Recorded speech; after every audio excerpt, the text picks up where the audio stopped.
Chapter 44-26. The fog of primal chaos enveloped the mysterious star. If the 5 god emperors wanted to explore its secrets and search for the power of eternal life, they naturally had to break through the fog of primal chaos. The actions of the 5 god emperors over the past 1,000 years were not difficult to understand. But Ji Tianqing discovered that the mysterious star enveloped in the fog of primal chaos was not standing still in the void. It was advancing at an extremely slow pace. And in front of it was the boundless primal chaos. It needed to constantly open up and melt away the primal chaos in order to transform the places it passed into the void of darkness. As long as the void was born, it would give birth to many stars after hundreds of thousands or even tens of millions of years. The vast majority of stars would become useless stars, unable to give birth to living beings. But there would always be an extremely small number of stars that could give birth to all kinds of spiritual energy, giving birth to mountains, rivers, and all living beings. This was the origin of the void of the universe and all living beings. Whether it was the human race or any other race, they would first cultivate the martial Tao, then the divine Tao, and finally, like Ji Tianqing and the 5 god emperors, they would come into contact with and grasp the heavenly Tao. And the process of cultivation was also a process of understanding the heavens and earth, exploring the void of the universe, and understanding the origin of all living beings. At Ji Tianqing's level, he had naturally understood all of this long ago. Thus, he only needed a few moments of observation to determine that the superstar shrouded in the fog of primal chaos was the origin of the void of the universe. The living beings of the 9 great star fields, the dragon, god, and 5 elements realms, and the vastness of the void of the universe depended on how far this superstar could travel. Thus, it was not difficult to understand why the 5 god emperors would throw caution to the wind and they discovered this superstar 1,000 years ago. They were willing to pay any price to understand the secrets of this superstar. Because if there was eternal life in the heavens and earth, it had to be on this superstar. If one wanted to grasp more heavenly Tao energy, or even replace the heavenly Tao, they had to find the answer on this superstar. Let alone the 5 god emperors, even Ji Tianqing couldn't help but want to find out. This superstar can be considered the origin of the universe, and it's shrouded in the fog of primal chaos. I wonder if it has a name. Is it called Chaos Star or Star of Origin? Ji Tianqing looked at the superstar while wondering what it should be called. After thinking about it, it seemed that the planet of origin was the most suitable place for it. After all, it was the source that broke through the chaos and created the void of the universe. Forget it. Let's just call it the Star of Origin. With that in mind, Ji Tianqing allowed the white dragon to return to the distorted spacetime to recuperate. He personally steered the god-slaying battleship and accelerated towards the planet of origin. Bai Long was a little puzzled, so he asked, "Master, we are already here and very close to that star. Why are you in such a hurry? Didn't you say before that we should observe carefully and figure out the situation before making a move?" Ji Tianqing nodded slightly and said, "Master didn't understand the situation before, so of course I couldn't act rashly." Now that he could see the general situation, the chaotic fog on the surface of planet of origin was very thin, and he could vaguely see the outline of planet of origin. This meant that the 5 god emperors had spent thousands of years of effort and were about to break through the fog on the surface of the planet of origin. If I don't speed up, I'm afraid their goal will be achieved. Hearing this, the white dragon nodded to show that he understood, and asked again, "Master, then are you going to ruin their plan? Don't you want to see what this planet of origin is?" Ji Tianqing smiled and said, "Whether or not I want to ruin their plan depends on the specific situation. As for the secret of the planet of origin, of course, we have to explore it." Seeing his master's reaction, the white dragon guessed that his master most likely had a plan. He didn't say anything more, and followed the order to return to the distorted spacetime to rest, and let his master control the god-slaying battleship. Ji Tianqing steered the god-slaying battleship and sped towards the planet of origin. At this time, he was only 800 million miles away from the planet of origin. With the speed of the god-slaying battleship, he could reach it in 2 days. The planet of origin was too big, and the divine formations set up by the 5 god emperors were scattered in all directions of the planet of origin. Therefore, Ji Tianqing could only see 2 spots of light at this time, and the great formations set up by the other 3 god emperors were not visible at all. He could see inside the 2 great formations, and one of them was too far away from him, at least 3 billion miles away. His goal was the closest divine formation to him, which was only about 1 billion miles away. As time passed, he got closer and closer to the planet of origin. At this time, the light of the divine formation became more and more dazzling, and the situation inside the great formation became clearer and clearer. Just as Ji Tianqing estimated, this divine formation covered a radius of 1 million miles. In the center of the great formation, the God Emperor who presided over the great formation was a huge figure that was tens of thousands of miles tall, reaching the heavens and the earth. The figure's body was not tall and big, but slim and exquisite. Obviously, judging from the figure's body, the majestic God Emperor shrouded in divine light was a woman. Among the 5 God Emperors, there was only one female God Emperor. The answer was obvious, it was Pan Ruo. What a coincidence, I just randomly picked the one closest to me, how did I run into her? Ji Tianqing couldn't help but frown when he saw the figure that was tens of thousands of miles tall. However, his state of mind was not too affected, and he continued to observe the situation inside the great formation. Pan Ruo, the God Emperor, manifested a golden body that was tens of thousands of miles tall, stood in the center of the great formation, and presided over its operation.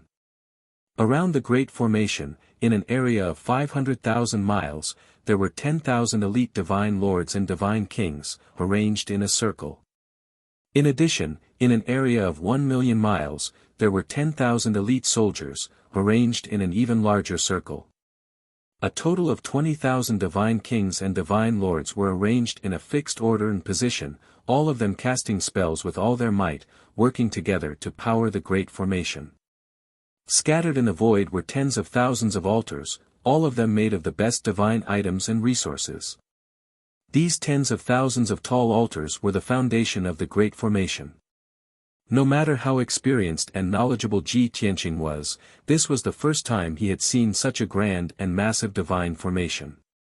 He couldn't help but admire Pan Ruo, the God Emperor's boldness and methods. To be able to construct such a grand divine formation and use it to open up the chaotic fog on the surface of the planet of origin. Of course, Pan Ruo, the God Emperor alone, no matter how strong she was, couldn't have accomplished all this. To be able to create such a stunning divine formation, she had enough elite soldiers under her command, as well as countless cultivation resources and treasures. Apart from that, there was also a brightly lit camp in the void outside the million-kilometer-wide formation. The camp was made up of hundreds of divine warships, and each divine warship had hundreds of soldiers on board. A rough estimate showed that there were 80,000 soldiers in the camp. In other words, Pan Ruo, the God Emperor, had 100,000 soldiers under her command. Chapter 44-27. Many years ago, when the Red Dragon Emperor came to the vicinity of the Star of Origin, he saw the camp of the Prajna God Emperor. He was discovered by the Prajna God Emperor and was chased by many God King experts. It took him 3 whole years to escape. Now that Ji Tianqing came to the Star of Origin, he found the closest formation. When he got closer, he also saw the Prajna God Emperor. This meant that the camps of the 5 God Emperors were scattered all over the Star of Origin, while the Prajna God Emperor's camp was closer to the Dragon Realm, the God Realm and the 9 great starfields. Before Ji Tianqing came to the Star of Origin, the Red Dragon Emperor told him that the Prajna God Emperor's camp had tens of thousands of soldiers. Later, before Ji Tianqing conquered the God Realm and occupied the Primal Chaos continent, the Red Dawn God King took 50,000 elite soldiers and a sea of cultivation resources to escape the God Realm. Now, the Prajna God Emperor had gathered 100,000 soldiers under his command. Ji Tianqing pondered for a moment. Not only did the Red Dawn God King lead 50,000 soldiers to escape the God Realm to meet up with the Prajna God Emperor. The other 4 God Emperors also gathered their forces and transferred tens of thousands of soldiers from the God Realm and the various starfields. Currently, there should be 8 to 10,000 elite soldiers in the barracks of the 4 God Emperors. Apart from the 20,000 soldiers who had to cast spells and control the formation to break the chaotic fog on the surface of the Star of Origin. The remaining tens of thousands of soldiers stayed in the camps, fully alert and on guard. Therefore, Ji Tianqing did not plan to act rashly. He still needed to understand the situation and find the right time to make his move. He continued to fly towards the Prajna God Emperor's camp. The distance between the two was constantly shrinking. In 20 more hours, he would reach the Prajna God Emperor's camp. While he was flying, he kept a close eye on the movements of Sanskrit camp. As time passed, the chaotic fog covering the Star of Origin became thinner and thinner. Most of the areas were still covered by the fog, and the situation inside could not be seen. However, the fog in some areas had already become very thin, and they could roughly see the scene inside. Through the thin primal chaos mist, Ji Tianqing vaguely saw that the mysterious Star of Origin wasn't black or gray, but multicolored. Upon closer inspection, one would discover that the brilliant colors were formed by the convergence of mountains, rivers, forests, and the sea. It meant that the planet of origin was not a cold, lifeless planet. That was also a star that possessed life, a star that gave birth to all living things, a super-large world. Seeing this, not only was Ji Tianqing full of anticipation, but he also wanted to enter the Star of Origin to investigate. Even the Prajna God Emperor's camp erupted with cheers. The tens of thousands of soldiers were extremely excited. For thousands of years, the Star of Origin had been a mystery. No one knew what it really looked like. Now, the answer had finally been revealed, and the chaotic mist was about to be unraveled. So, how could they not be excited? Seeing the cheers in the Prajna God Emperor's camp, Ji Tianqing also sped up and flew towards the camp. He was only 30 million miles away from the Prajna camp, and he would arrive in 2 hours. But at this time, the Prajna God Emperor's great formation lit up with a divine light that shot into the sky, and an earth-shattering cheer erupted. Swoosh! The flickering divine light was colorful and dazzling. Waves of exciting cheers and shouts sounded one after another in the great formation, echoing endlessly. It turned out that the 1,000 years of hard work of the Prajna God Emperor and the many soldiers had finally paid off. In the center of the great formation, the area where the chaotic mist was the weakest was finally broken. A gap was finally opened in the gray chaotic mist, and it was thousands of miles long and wide. Through that huge gap, one could clearly see the beautiful scenery of the Star of Origin. The sky was incomparably clear, and it contained an indescribable divine power so dense that it was almost like water. The sky was like a clear and transparent lake, while the mountains, rivers, and lakes on the ground were like colorful paintings, magnificent and magnificent.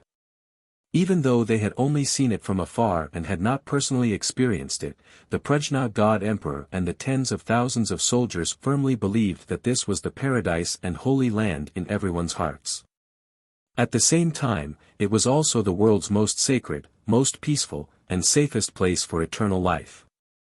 The Prajna God Emperor quickly calmed down and gave the order with a dignified expression. The several hundred divine warships in the camp had long since finished their preparations. After receiving the order to enter the Star of Origin, the several hundred divine warships immediately fell into formation and entered the Star of Origin in an orderly fashion. Meanwhile, the Prajna God Emperor and the 20,000 soldiers continued to use their arts to control the great formation, resisting the corrosion of the chaotic mist and ensuring that the gap in the formation would not quickly close. After all, once the great formation stopped operating, endless chaotic mist would rush in and quickly fill up the gap. Swoosh! Swoosh, swoosh, swoosh! One after another, the divine warships quickly passed through the giant gap and entered a world that was so beautiful that it seemed real. Everyone was filled with excitement and curiosity as they sized up everything in the new world. 15 minutes later, more than 400 divine warships had all entered the Star of Origin and were safe and sound. Nothing unusual happened.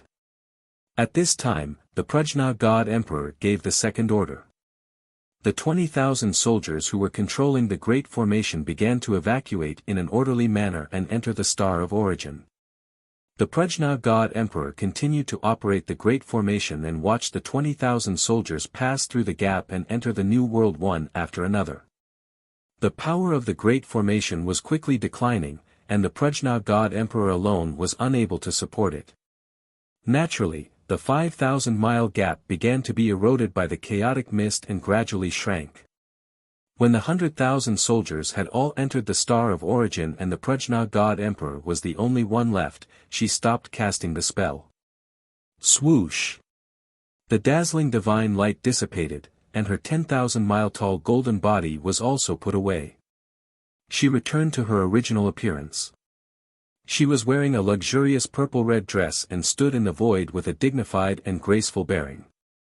She looked back at the vast void and in the direction of the divine realm with a hint of complicated emotions in her eyes. Nobody knew what she was thinking, and she didn't say anything. Maybe she was saying goodbye to the divine realm and her old friends there. Or maybe she was proud of her success after 1,000 years of hard work and wanted to announce to someone in the divine realm that she had won. Anyway, after looking in the direction of the divine realm for a while, she turned around and passed through the gap and entered the Star of Origin without hesitation. Under normal circumstances, she and the 100,000 soldiers under her command would be completely cut off from the divine realm and the 9 planets after entering the mysterious and unfamiliar Star of Origin. After a few hours, the chaotic mist would cover the Star of Origin again and fill the gap. By then, no one would be able to open the chaotic mist and enter the Star of Origin. She and the other 4 God Emperor wouldn't spend another 1,000 years to open the gap and leave the Star of Origin. Chapter 44-28. The Great Wisdom Camp, which had been shining with divine light and bustling with noise and excitement, was empty in the blink of an eye. Only the foundation of the array that covered a radius of 1,000,000 miles and the gap in the fog in the middle of the array were left. Even though the Great Wisdom God Emperor and all the soldiers had evacuated, no one was controlling the array anymore. However, the array would automatically operate to resist the corrosion of the chaotic fog and maintain the gap. However, the power of the array could not be compared to the chaotic fog, so it naturally could not resist the corrosion of the chaotic fog. The foundation of the array was gradually melting and being covered by the chaotic fog. The gap of 5,000 miles was also rapidly shrinking, becoming 4,500 miles, 4,000 miles, more than 3,000 miles. While Ji Tianqing was flying towards the Great Wisdom Camp, he personally witnessed Great Wisdom God Emperor successfully opening up a gap in the primal chaos fog. Then, he watched as the hundreds of divine warships under the command of the Great Wisdom God Emperor passed through the gap and entered the Star of Origin. In the end, the Great Wisdom God Emperor put away the 10,000 miles golden body and returned to his original appearance. He turned around and looked in the direction of the divine realm. However, the two sides were too far apart. Ji Tianqing could not see Pan Ruo's expression, so he could not guess what she was thinking. He only knew that he had to speed up, so that he could reach the gap before it closed. How to deal with the 5 God Emperors was a matter for the future. The most important thing now was to enter the Star of Origin. Otherwise, the 5 God Emperors would lead their soldiers into the Star of Origin, but he would be isolated outside. Even if he had more than 20,000 soldiers under his command and a huge amount of resources, he could imitate the 5 God Emperors and set up a divine array to open up the chaotic fog. However, doing so would take at least a few hundred years. Therefore, this was the best opportunity for him to enter the Star of Origin. Swoosh! Since the Great Wisdom God Emperor had already led his soldiers into the Star of Origin, Ji Tianqing was not afraid of exposing his whereabouts. He increased his speed to the limit and teleported repeatedly in the void. Originally, Ji Tianqing would have needed 2 hours to travel 30 million miles.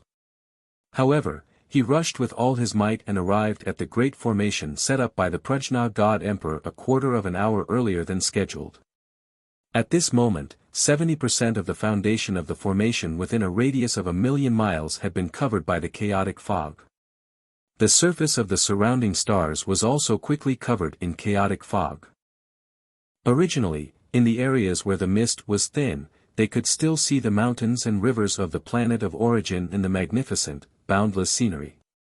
But now, the weak areas had been filled up, and the chaotic fog was surging. Even the gap in the middle of the formation that had a circumference of 5,000 miles had shrunk to about 1,000 miles. At this rate, the gap would be completely filled up by the chaotic mist in half an hour. Fortunately, Ji Tianqing arrived in time. He stared at the gap that was only 1,000 kilometers in circumference and observed it for a moment. After confirming that there was no ambush or danger, his figure flashed and charged in. Meanwhile, the Prajna God Emperor was leading more than 400 divine warships, forming a mighty fleet that was soaring in the sky of the planet of origin. The divine warships, which were as fast as lightning in the void and the God realm, slowed down several times in the sky of the planet of origin. This was because this super-huge star had a very terrifying gravitational force. At the same time, the world was filled with too much divine power, almost liquefied into water. The fleet flew across the sky, creating layers of ripples in the sky along the way. Ever since they entered the planet of origin, the Prajna God Emperor and 100,000 soldiers were full of excitement as they admired the beautiful scenery of the world. However, they only saw some of the rough outlines. They knew that the mountains and rivers were painted with thick ink, colorful and gorgeous. Then, everyone was shocked by a huge surprise. The overly rich divine power of heaven and earth enveloped the hundreds of divine warships and everyone. The vast and mighty divine power was like a surging river, crazily pouring into the bodies of the 100,000 soldiers, causing their strength to skyrocket. Moreover, as the strength of the 100,000 soldiers increased and their realms broke through, they also constantly had all kinds of insights and comprehended more divine Tao laws. For a moment, all the soldiers could not be bothered to admire the beautiful scenery. They were all immersed in the joy of increasing their strength. Only the Prajna God Emperor was calm enough to give the order in time, allowing all the soldiers to calm down and cultivate their divine power, taking the opportunity to consolidate their realms and foundations.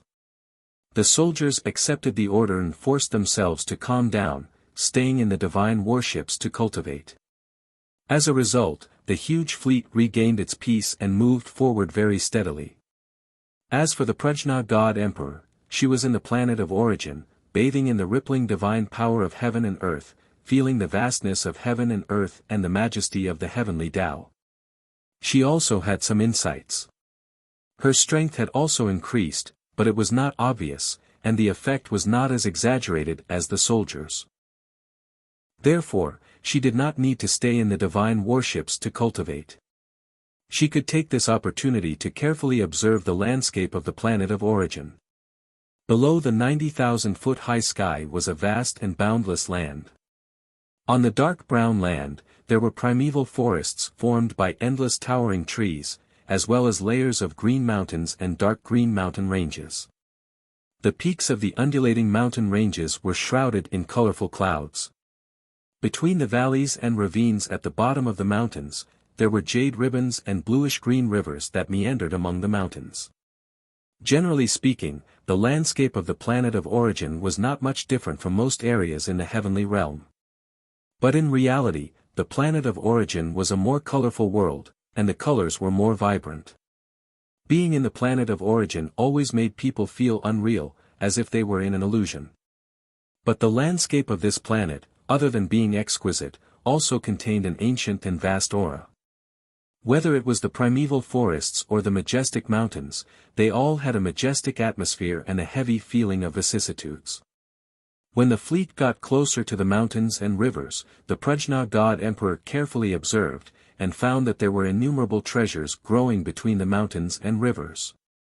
The divine flowers, divine medicines, and divine fruits that were known as the best in the heavenly realm were actually all over the mountains and wilderness, like ordinary flowers and weeds.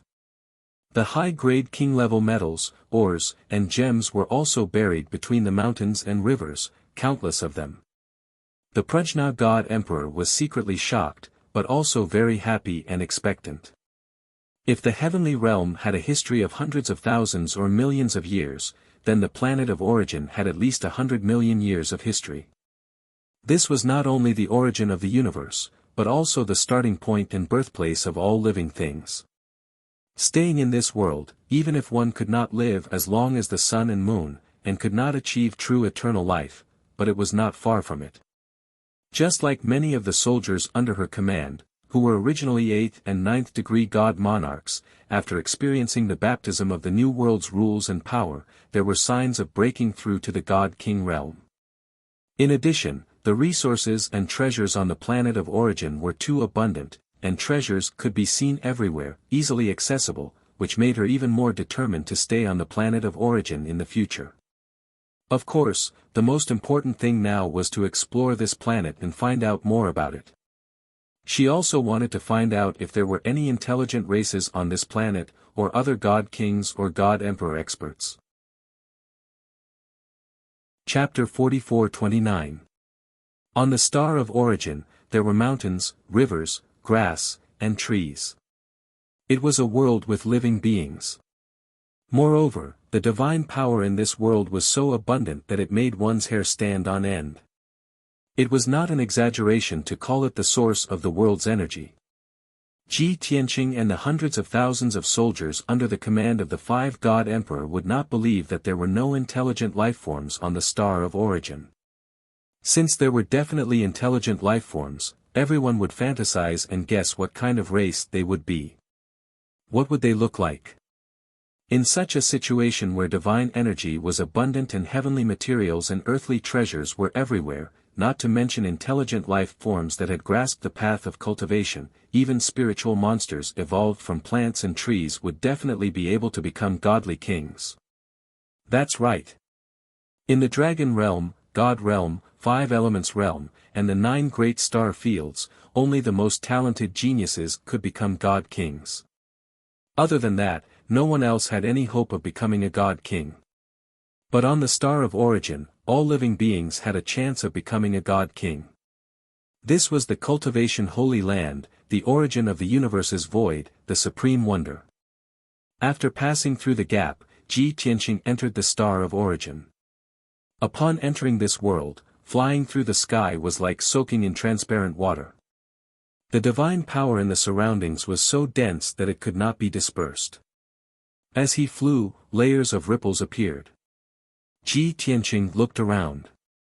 All he saw was the azure sky, elegant white clouds, and the towering mountains and verdant forests in the distance. The scenery on the star of origin was far more ancient, magnificent, and dazzling than any other star. Ji Tianqing looked around, but he could not find the fleet of the Prajna god emperor. There was nothing he could do. He was 2 hours behind them. In these 2 hours, the Prajna god emperor's fleet would have flown tens of thousands of miles away. In the void, tens of thousands of miles was nothing. He would still be able to see the fleet. But on the star of origin, it was impossible to see. Not to mention the mountains and rivers on the star, the dense forest blocked his vision. Most importantly, the star was round. After tens of thousands of miles, the 2 sides were not on the same plane. Even without the mountains and rivers, Ji Tianqing's vision would still be blocked by the earth. He would still not be able to see the fleet of the Prajna god emperor. He was well aware of this point. However, he was not worried that he would lose them. His speed alone was definitely faster than the Prajna god emperor's fleet. As long as he continued his pursuit, it wouldn't be long before he caught up to the Prajna god emperor's fleet. Shwa! Ji Tianqing sped up in the sky. In order to save time, he kept teleporting. When he entered the planet of origin earlier, he found that the gravity of this world was extremely strong. The space was also extremely stable and difficult to shake. Not only was there a lot of resistance in his flight, but his speed was also twice as slow as before. Even when he used spatial transference, he could only travel 20 to 30% of his previous distance. In the void of the universe, he could teleport tens of thousands of miles with just a thought, and he could teleport continuously for an entire day without any problems. However, on the planet of origin, he could only teleport about 10,000 miles each time, and it consumed a lot of energy. Unless he used his only Taoist rhyme and tried his best to merge with heaven and earth, it would be easier for him to teleport. However, the Taoist rhyme was now his most powerful trump card and strength. He could use it, but he couldn't use it easily. After all, he was now on the planet of origin with the 5 God Emperor. They might meet face to face at any time and fight. It was wise to be cautious and preserve his strength as much as possible. The Prajna God Emperor's fleet and Ji Tianqing entered the planet of origin one after another and began to explore this strange world. At the same time, in other directions of the planet of origin, the same thing was happening on the surface of a planet very far away from them. This was because the divine formation set up by the 5 God Emperor also resonated with each other from a distance, and their auras were connected. Therefore, the 5 God Emperor's speed and progress in breaking through the chaotic fog were the same. When the Prajna God Emperor's fleet entered the planet of origin, the other 4 God Emperor also opened up a huge gap in the chaotic fog. Their reaction was the same as the Prajna God Emperor's. They all ordered their soldiers to enter the planet of origin as quickly as possible. When the tens of thousands of soldiers under their command entered the planet of origin, the several God Emperor stopped casting spells and went through the gap to meet up with the soldiers. Not long after, the foundation of the formation they set up was covered by the chaotic fog, and the gap was also filled. After a few more hours, the traces of the God Emperors creating the array and opening up the primal chaos fog were completely covered up. Next, the chaotic fog that shrouded the planet of origin also gradually thickened and returned to its previous state. After the 4 God Emperors' fleet entered the planet of origin, the nearly 400,000 soldiers were also full of curiosity and anticipation as they sized up this world. Their first impression was that this world was too picturesque, too ancient and too magnificent and gorgeous. Being on the planet of origin, they could feel the ancient and boundless aura, and saw the traces of thousands of years of time. Naturally, they had a sense of awe. At the same time, they also firmly believed that this place was a holy land for cultivation, and that cultivating here could lead to eternal life. In addition to the beautiful scenery, the hundreds of thousands of soldiers also found that the divine power of heaven and earth was as dense as water, and the resistance to flight was huge, and they could not use divine powers such as space diversion. It was confirmed that only a few God Emperor powerhouses could use space diversion in this world, and the others could not do it. Not to mention those divine Lord powerhouses, even the hundreds of divine King powerhouses could only fly, and could not use space diversion. The reason was that the space of this world was too stable, and could be said to be eternal. Even if the God Emperor powerhouses could use space diversion, the distance was greatly reduced, and the power consumption was several times higher. Unless they used Tao rhymes and merged with heaven and earth, the distance of space diversion could be increased, and the consumption of divine power would be reduced. But if it was not necessary, the God Emperor powerhouses did not need to use space diversion. They wanted to take the divine ship and advance with the fleet, and explore this world together. Not long after, the soldiers under the 4 God Emperors' command were infused with too much divine power, and many people's cultivation began to increase, and their realms began to break through. The soldiers also found that the planet of origin was full of treasures, and all kinds of divine flowers, fruits, and herbs could be seen everywhere, and could be easily obtained. Therefore, many soldiers gathered the heavenly materials and earthly treasures with all their might and refined them with great excitement and anticipation. This led to even more soldiers' strength to increase by leaps and bounds, and their realms rapidly rose. In just 10 days, more than 2,000 peak divine lords had broken through the limit of divine lord, and ascended to the divine king realm. If it was in the past, those 2,000 peak divine lords would not be able to break through to the divine king realm, no matter how many cultivation resources they used. Their talent and understanding had determined that they had no hope. But after coming to the planet of origin, their fates were changed. Chapter 44:30. More than 2,000 peak-level divine emperors under the 4 god emperors broke through to the divine king realm one after another. This great news shocked everyone. It also made everyone exclaim in admiration and envy. Facts proved that the star of origin could remove the shackles of talent and aptitude, and change everyone's fate. The divine power here was extremely abundant, and treasures of heaven and earth could be seen everywhere. Such a holy land for cultivation, it was a place that no one dared to dream of. The hundreds of thousands of soldiers also had enough confidence that if they stayed here to cultivate, they could also change their fate and reach a realm that they had never dared to imagine before. As for the 4 god emperors, they were naturally filled with gratification, and had greater interest and expectations for the star of origin. Of course, while they were happy in their hearts, they also had the same thoughts and guesses as Pan-Ri god emperor and Ji Tianqing. The star of origin was a world with living creatures, and with such rich cultivation resources, there must be intelligent races here, right? Moreover, would the intelligent races living in this world have also reached the God Emperor realm?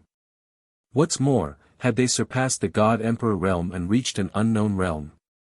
What was the unknown realm above the God Emperor realm? The heavenly Tao. When thinking of these questions, the excitement in the hearts of the several God Emperors dissipated a lot. They did not dare to be careless, and continued to be vigilant and alert, carefully exploring this world. In the next 3 months, the fleets of the 5 God Emperors were scattered in all directions of the Star of Origin, advancing and exploring the Star of Origin at the same time. The 5 fleets had all crossed thousands of mountains and rivers and witnessed countless magnificent and unique scenes. They not only experienced different degrees of danger, but also encountered a few secret realms and treasure lands. Naturally, the soldiers under the 5 God Emperors paid a certain price of casualties, but also obtained extremely rich resources and treasures.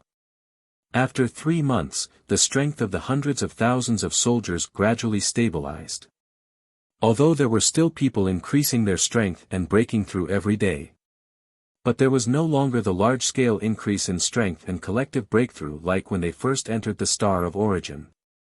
Although the 5 fleets had advanced more than 1 billion miles in 3 months. But the distance between them was still very far, and they might not meet for 2 or 3 years.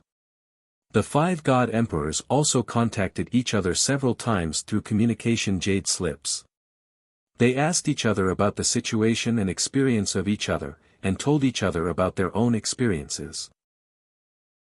The 5 God Emperors wanted to verify each other, perhaps combining everyone's experiences, and discuss some conclusions. But in fact, the experiences of the 5 fleets were similar, and there was not much reference value. Moreover, they had encountered all kinds of strange divine beasts and spirits, most of which they had never seen before.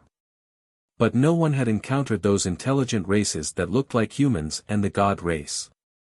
Up until now, it could be said that the Star of Origin looked very primitive. It should not have been occupied by the Commander race or the Celestial the Arch-Realm Masters. However, this was only the surface.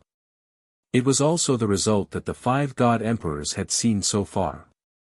It might not be accurate. The 5 God Emperors were all hoping that there would be no intelligent races or other God Emperor experts on the Star of Origin. From now on, they would never have to return to a lowly place like the God Realm. They would stay on the Star of Origin forever, occupy this holy land of cultivation, and find a shortcut to the heavenly Tao through the origin of the universe's void. The 5 God Emperors were full of ambition, and the more than 400,000 soldiers under their command gradually adapted to the environment of the Star of Origin. The scenery here was picturesque, the divine power was abundant, and the resources and treasures were shocking. They regarded this place as the most beautiful and sacred place, and were willing to live here forever in order to live forever. Even if this world was not very safe, there were still many dangerous places, and there would be casualties when the soldiers encountered danger. But to the more than 400,000 soldiers, these were trivial matters. With the God Emperor leading them, they were fearless. Ji Tianqing should be the one who adapted to the Star of Origin's environment the fastest. It was mainly because he acted alone, and there were not many restrictions on his activities on the Star of Origin. In addition, he was called the embodiment of the heavenly Tao by the outside world, and he could resonate with the heavenly Tao, and had hundreds of mysterious effects. In the first few days, he focused on hurrying, and soon found the traces and aura left behind by Hanya's fleet, and caught up with them. In the following 2 months, he followed behind Hanya's fleet, flying all the way to the depths of the Star of Origin. Although there were endless cultivation resources and treasures along the way, he was not tempted at all.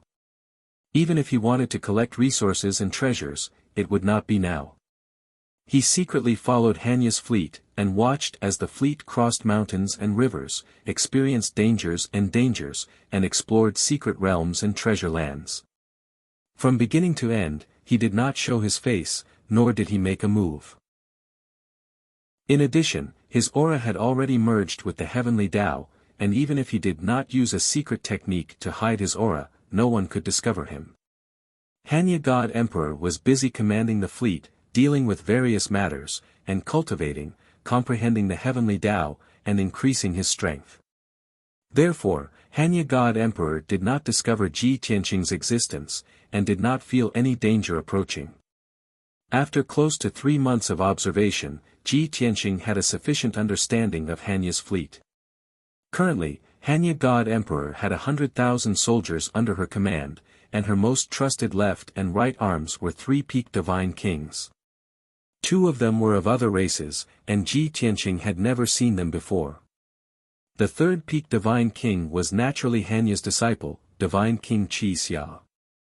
Under the 3 peak divine kings, there were 50 high-level divine kings, close to 200 middle-level divine kings, and over 800 lower-level divine kings.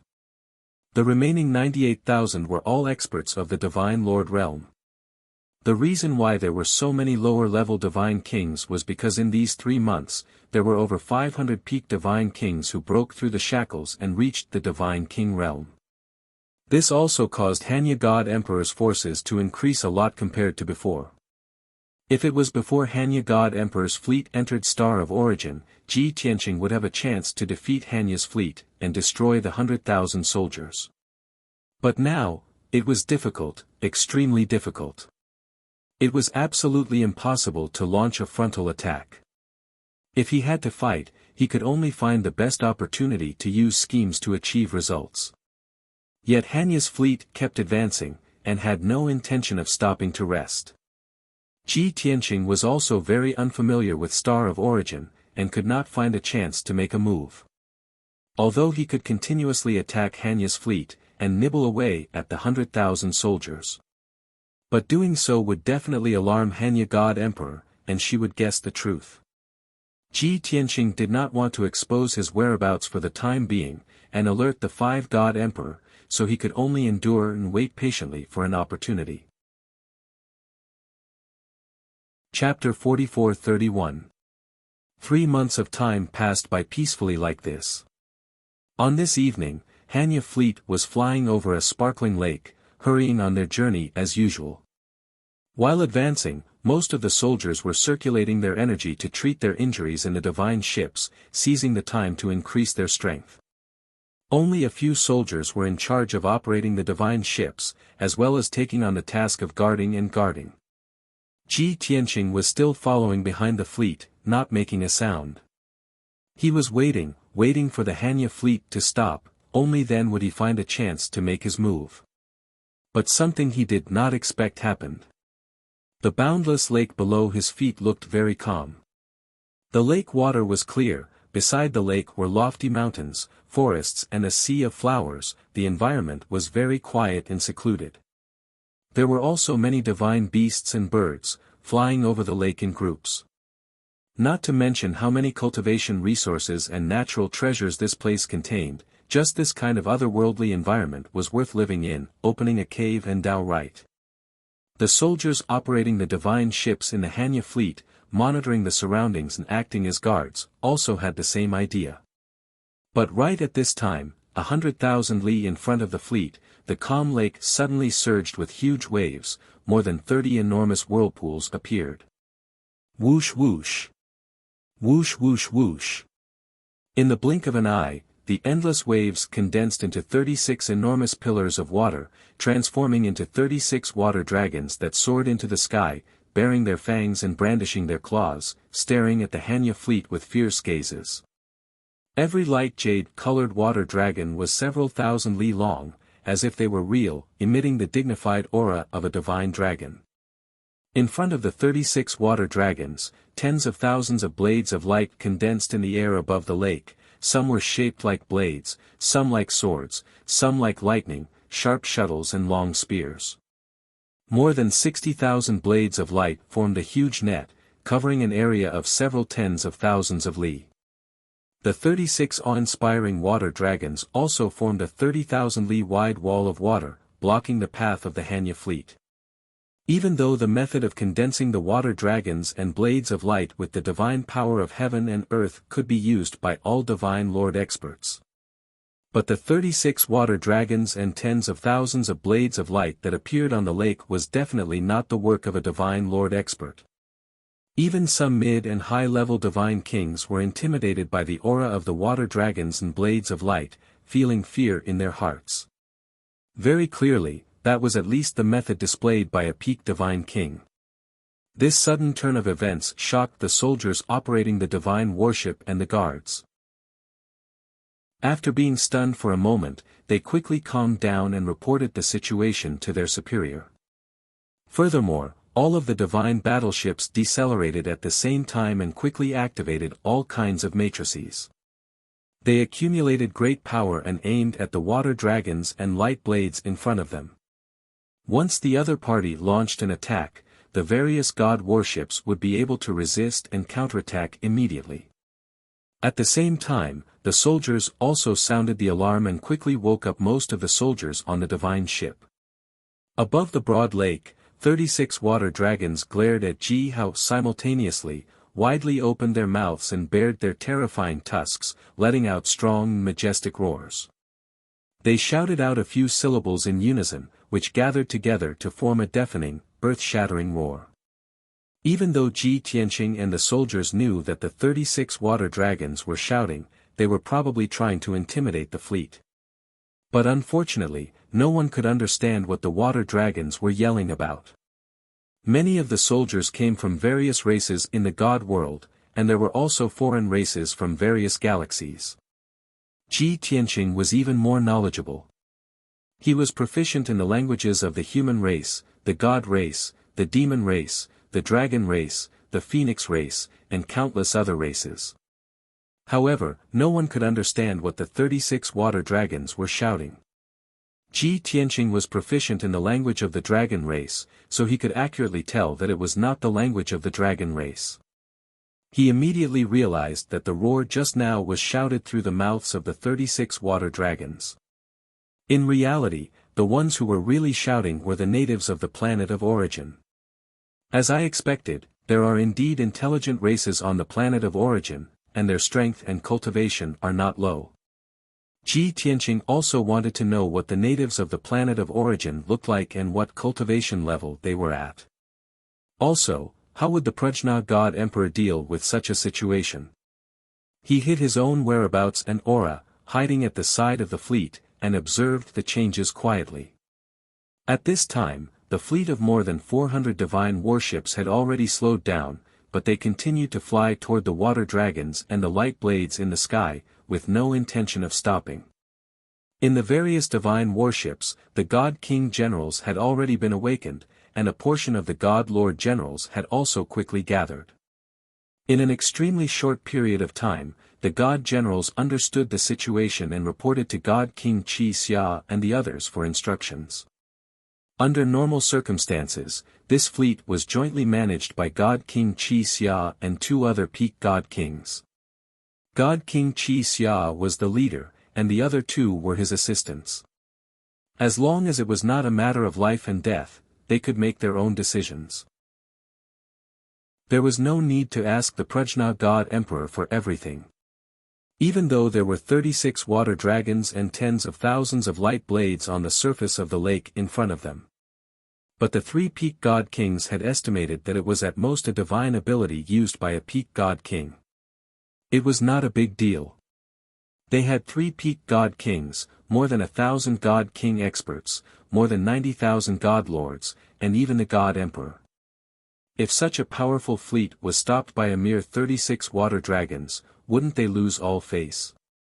Thus, God King Qi Xia and the other two did not ask the Prajna God Emperor for instructions. They directly ordered the commanders of the various divine warships to be on guard against the enemy's attack. Reality proved that the Prajna God Emperor had the same idea. She had long since noticed the abnormality and saw the water dragons and light blades. But she did not say anything to stop them. Instead, she quietly observed the situation. She did not care about the water dragons and light blades at all. At this time, her attention was on the lake within a radius of 100,000 miles. She was silently using divine abilities and secret arts to investigate the surrounding 100,000 miles to see if there was anything strange. What did the natives of the planet of origin look like, and what was their strength? At the same time, the 36 water dragons saw that the fleet was not only not stopping, but also continuing to advance. The distance between the two sides was still closing. The water dragons were finally enraged, and they let out a roar that sounded like "kill." In the next moment, tens of thousands of light blades of different shapes, carrying a divine power that could destroy everything, slashed at the Prajna God Emperor's fleet.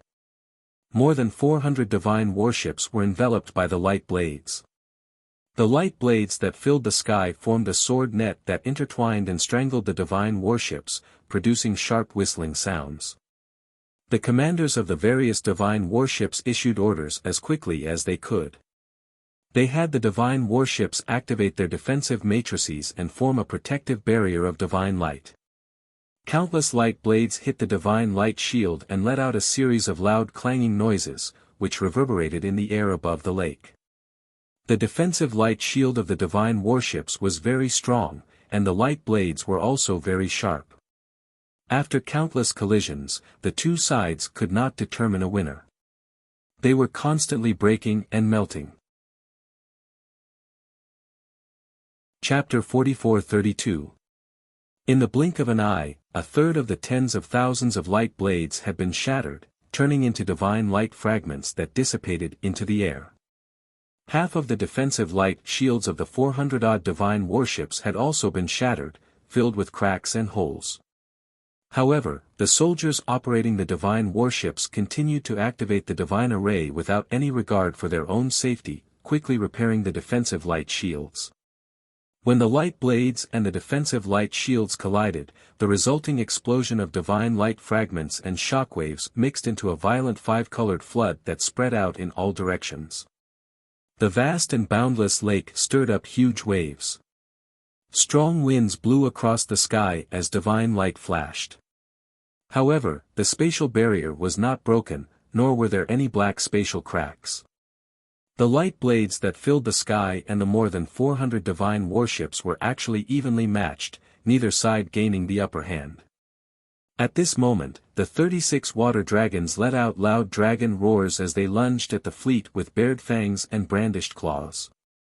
They shot out tens of thousands of water arrows at the hundreds of divine warships as they extended their dragon claws and attacked the numerous divine warships. Bang! Bang! Bang! Bang! A series of muffled sounds erupted as the water arrows filled the sky and struck the hundreds of divine warships.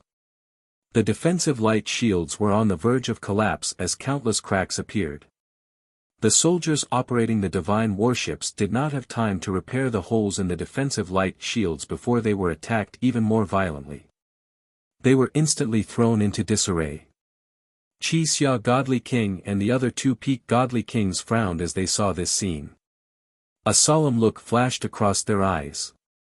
It is clearly an ordinary divine power. How can it be so powerful? No matter how you look at it, this is an array set up by a Peak Godly King. Why is the divine power used so ridiculously powerful? Could it be that the natives of the planet of origin have a better grasp of divine power and nomological laws than we do? The three Peak Godly Kings realized that they had underestimated the natives of the planet of origin who were hiding in the dark. Seeing the 36 water dragons swooping down and attacking the divine warships in the vanguard, the three Peak Godly Kings immediately flew out. Evil dragon! You are courting death. Take this. You are courting death. The three of them knew very well that the attack of the 36 water dragons was too terrifying. It was far more powerful than the full power attack of an ordinary Peak Godly King. The divine warships that were hit by the water dragons would definitely not come out unscathed. They would all be damaged to varying degrees. Under such circumstances, they had to step forward bravely and perform their divine abilities in order to fend off the water dragons. In the next instant, the three Peak Divine Kings rushed to the front of the fleet and unleashed their full power, using their trump cards. The three powerful warriors had all transformed into giants that were thousands of miles tall. Their bodies were shining with a dazzling golden light as they had 3 heads and 6 arms. They wielded their weapons and blocked the 36 water dragons. Bang! Bang bang bang!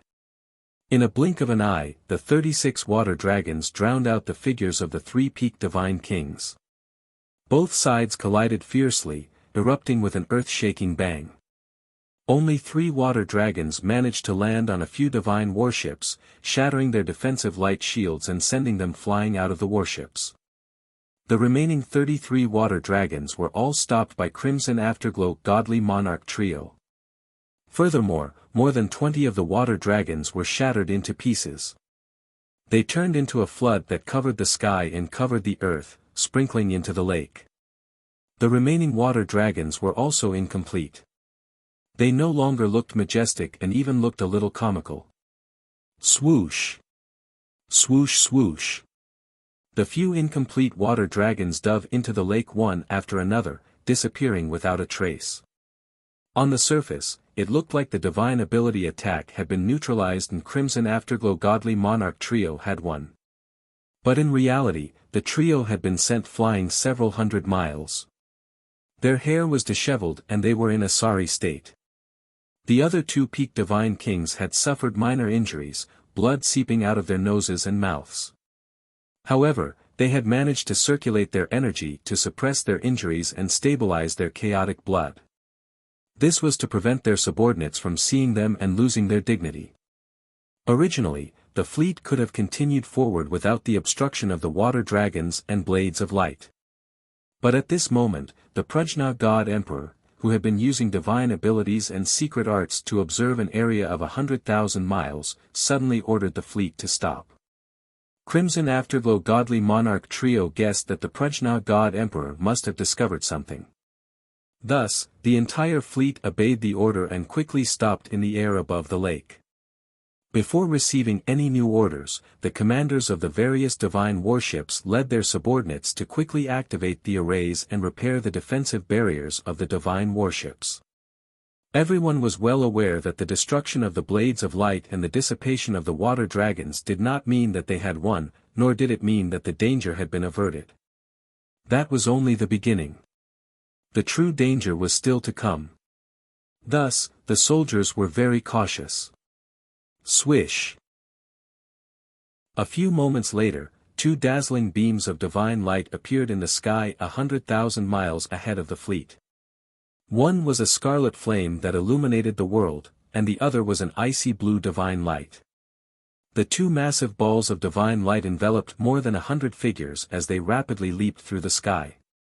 In the blink of an eye, they crossed 90,000 miles and arrived in front of the fleet.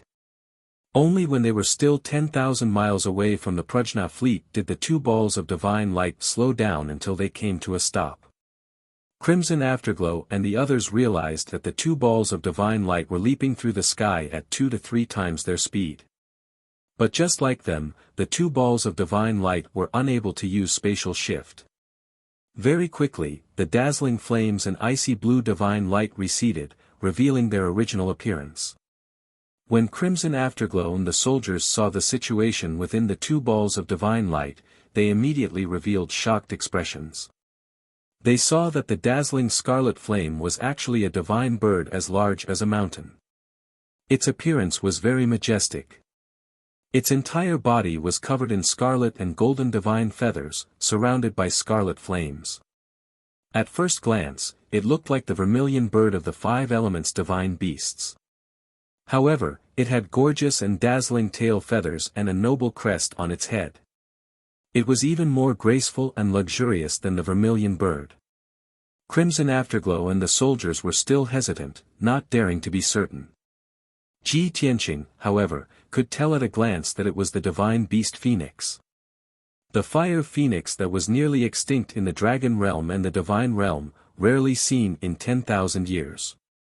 As for the icy blue divine light beside it, it was a divine dragon that was hundreds of miles long. Although the dragon race was rare in the present dragon realm, they could still be seen occasionally. In the dragon realm, there were the red dragon emperor, the black dragon emperor, the sacred dragon emperor, and so on. And the icy blue divine dragon in front of them was the rare frost divine dragon. After confirming the identities of the two divine beasts, Crimson Afterglow and the soldiers were enlightened.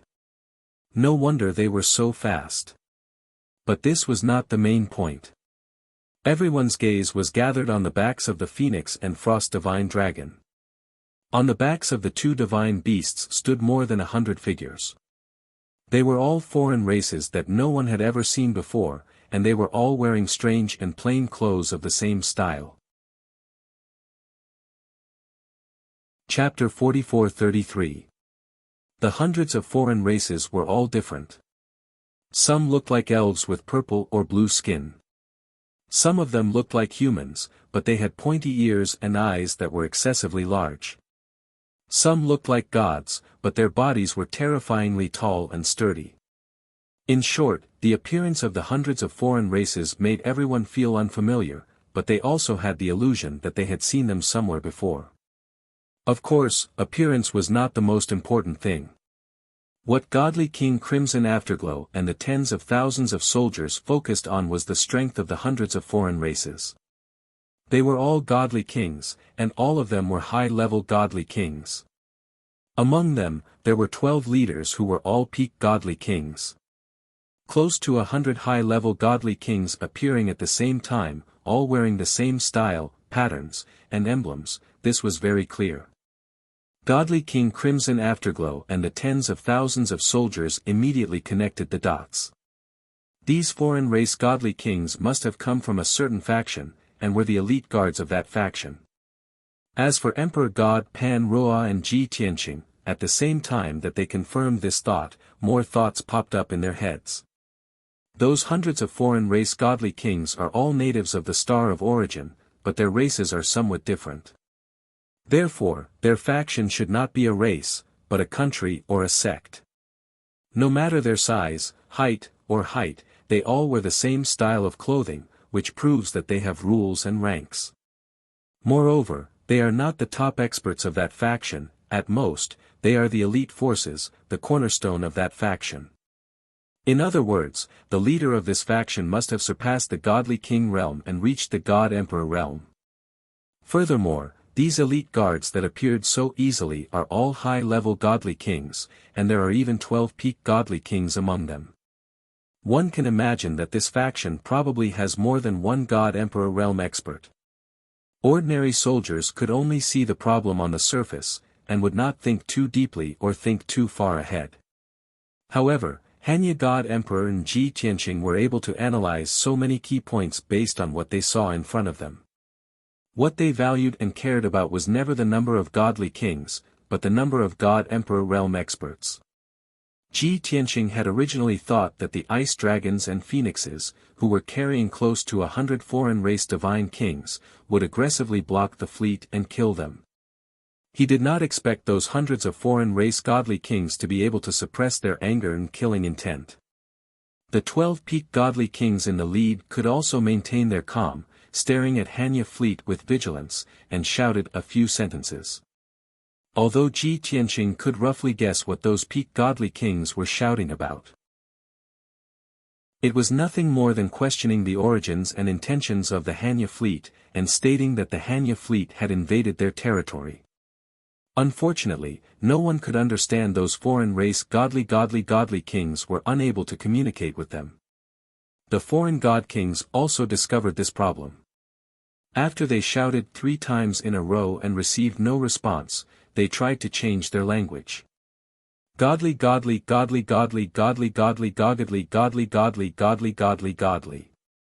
She discussed with the other 2 peak god kings to see if they could use pictures or words to communicate with the foreign god kings. At this time, Prajna god emperor telepathically said to Crimson Afterglow god king, since you can't communicate with words, the pictures and symbols won't work. Try communicating with your mind. Prajna god emperor's words reminded godly monarch Crimson Dawn, but it also startled her and made her hesitate. It was true that all creatures, regardless of race or type, had consciousness and thoughts. Even if there was a language barrier between different races, as long as they released their divine senses and opened their minds, they could communicate with each other. Communication through telepathy was not restricted by race or language. But there was a huge drawback to doing this, and that was, the side that actively released their divine sense and opened their minds would be in a completely defenseless state. If the other party harbored malicious intent and took the opportunity to attack, then his side would definitely suffer heavy losses and might even be in mortal danger. Therefore, most deities did not dare to use this method of communication. In contrast, they would rather take a simpler and cruder approach. For example, directly killing one of the foreign god kings and trying to refine their soul memories, quickly grasping their language. Godly monarch Crimson Dawn and the others had thought of this method. Although they could not do it, Prajna god emperor could easily do it.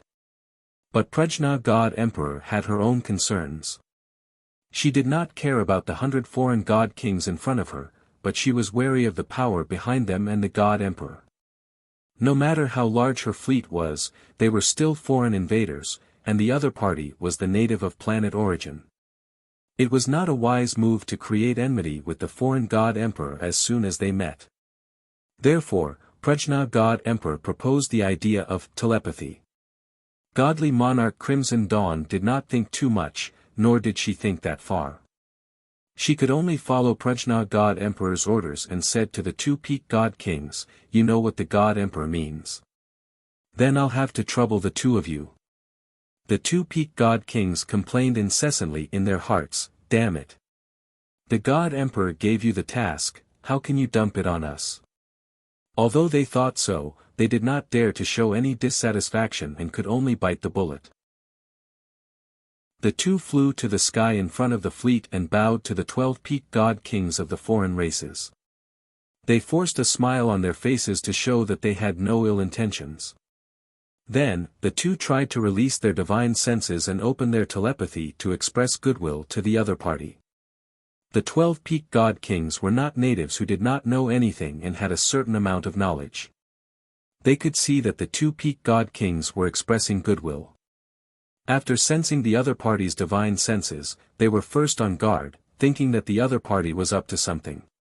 When they sensed that the other party had no ill intentions and was releasing goodwill, they let down their guard. The few peak god kings of the foreign races discussed for a while and made a decision. Among them, 2 peak god kings also tried to release goodwill to communicate with the other party. In the beginning, both parties were cautious and more or less on guard. But as they communicated with each other, the 4 peak god kings relaxed a lot. The conversation they communicated with their telepathy was about the same as what everyone expected. "Who are you? Where are you from? Why are you trespassing on the territory of the Kongming Temple? You've misunderstood. We are not trespassing and have no ill intentions. It's just that we are new here and do not know the terrain and situation here. That's why we have such a misunderstanding. Alright, even if I believe that you have no ill intentions, which race are you from? Which temple do you belong to? Chapter 44-34. The questioning of the two foreign race deity kings stunned the two peak deity kings under the pan-god emperor. These two peak deity kings were top experts from different galaxies. They were marshals under the pan-god emperor. In the past few hundred years, they had been by the side of the pan-god emperor. They were in charge of commanding tens of thousands of soldiers to maintain the formation and study the Star of Origin. In terms of experience and knowledge, they were considered to be very good. Even though Qi Xia Supreme Being was the most trusted and favored by the pan-god emperor, Qi Xia Supreme Being was still lacking compared to the two of them in terms of experience. Hearing the two foreign race deity kings' words, the two of them were stunned. Their hearts were in turmoil. Oh my God! I thought that these hundreds of foreign race deity kings were strong enough. I didn't expect them to have a force behind them. Kongming Temple. These hundreds of foreign race deity kings are all subordinates of the Kongming Temple. No wonder they are all wearing the same style of clothes. To be able to make 12 peak deity kings and so many upper deity kings submit, the Kongming Temple must be very powerful. They must have a god emperor in charge. Furthermore, the number of peak deity kings and upper deity kings under the Kongming Temple is far more than these 100. There could be thousands or even thousands of them. The two of them actually asked which temple we belong to. This means that other than the Kongming Temple, there are other temple forces on this planet. No, this is such important information. We must report it to the God Emperor first. Benefiting from their vast knowledge and quick reactions, the two marshals immediately stopped communicating and reported this information to the Pan-God Emperor. After the Pan-God Emperor heard this, she thought to herself, just as I expected. However, she could not decide how to reply at the moment. At this moment, the two foreign race deity kings who were in charge of communicating with their minds saw that the other party had stopped communicating and became wary again. Swoosh! Swoosh! Swoosh! As the two of them made a hand gesture, the 100 or so foreign godly kings immediately drew their swords. The Kenshin soldiers gathered a terrifying amount of divine power and were connected to the aura of heaven and earth. They were ready to attack at any moment. This was because the two alien god kings had determined from the other party's reaction that the other party was a member of an enemy force. Seeing that the Kongming Temple was about to attack again, Qi Xia Deity King and the two marshals were worried, but they did not dare to act rashly. Previously, they didn't know the other party's strength and background, so they were still able to fight and resist. Now that they had guessed that the Kongming Temple was powerful and had the God Emperor overseeing it, they could not act rashly. Just as the two sides were in a deadlock, the Prajna God Emperor finally appeared. Shwa! With a flash of golden light, she flew out from the most sacred and majestic battleship and arrived at the front of the fleet. She looked at the two divine beasts and the hundreds of foreign god kings with a dignified expression. Prajna was indeed the number one beauty in the god realm. Even if the other party was of a foreign race, they could not ignore her beauty and her unique aura. The hundreds of foreign god kings looked up at her and were shocked. At the same time, they began to discuss in whispers. It's actually an emperor-level master. It seems that the power of this fleet is not to be underestimated. We do not know a lot of emperor-level experts. However, no matter how I think about it, there doesn't seem to be any emperor-level expert that looks like her. First of all, we can rule out the possibility that this emperor-level master is not from the Shangqing Temple. The other elders are all old men. How could they be so young and beautiful? Among the great emperors of the Taiyu Shrine, there are two women, but their appearance and aura do not match this emperor-level master in front of us. If she is not from the other three temples, then where did this fleet come from? Could it be that a rising star has appeared in one of the temples and wants to establish their own sect? That's very possible. Just now, the other party also said that they have just arrived and do not know that this is our territory. From this, it is very likely that they came from an extremely far away and remote place.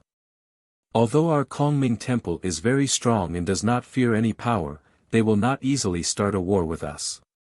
But this fleet has an emperor-level master and tens of thousands of soldiers.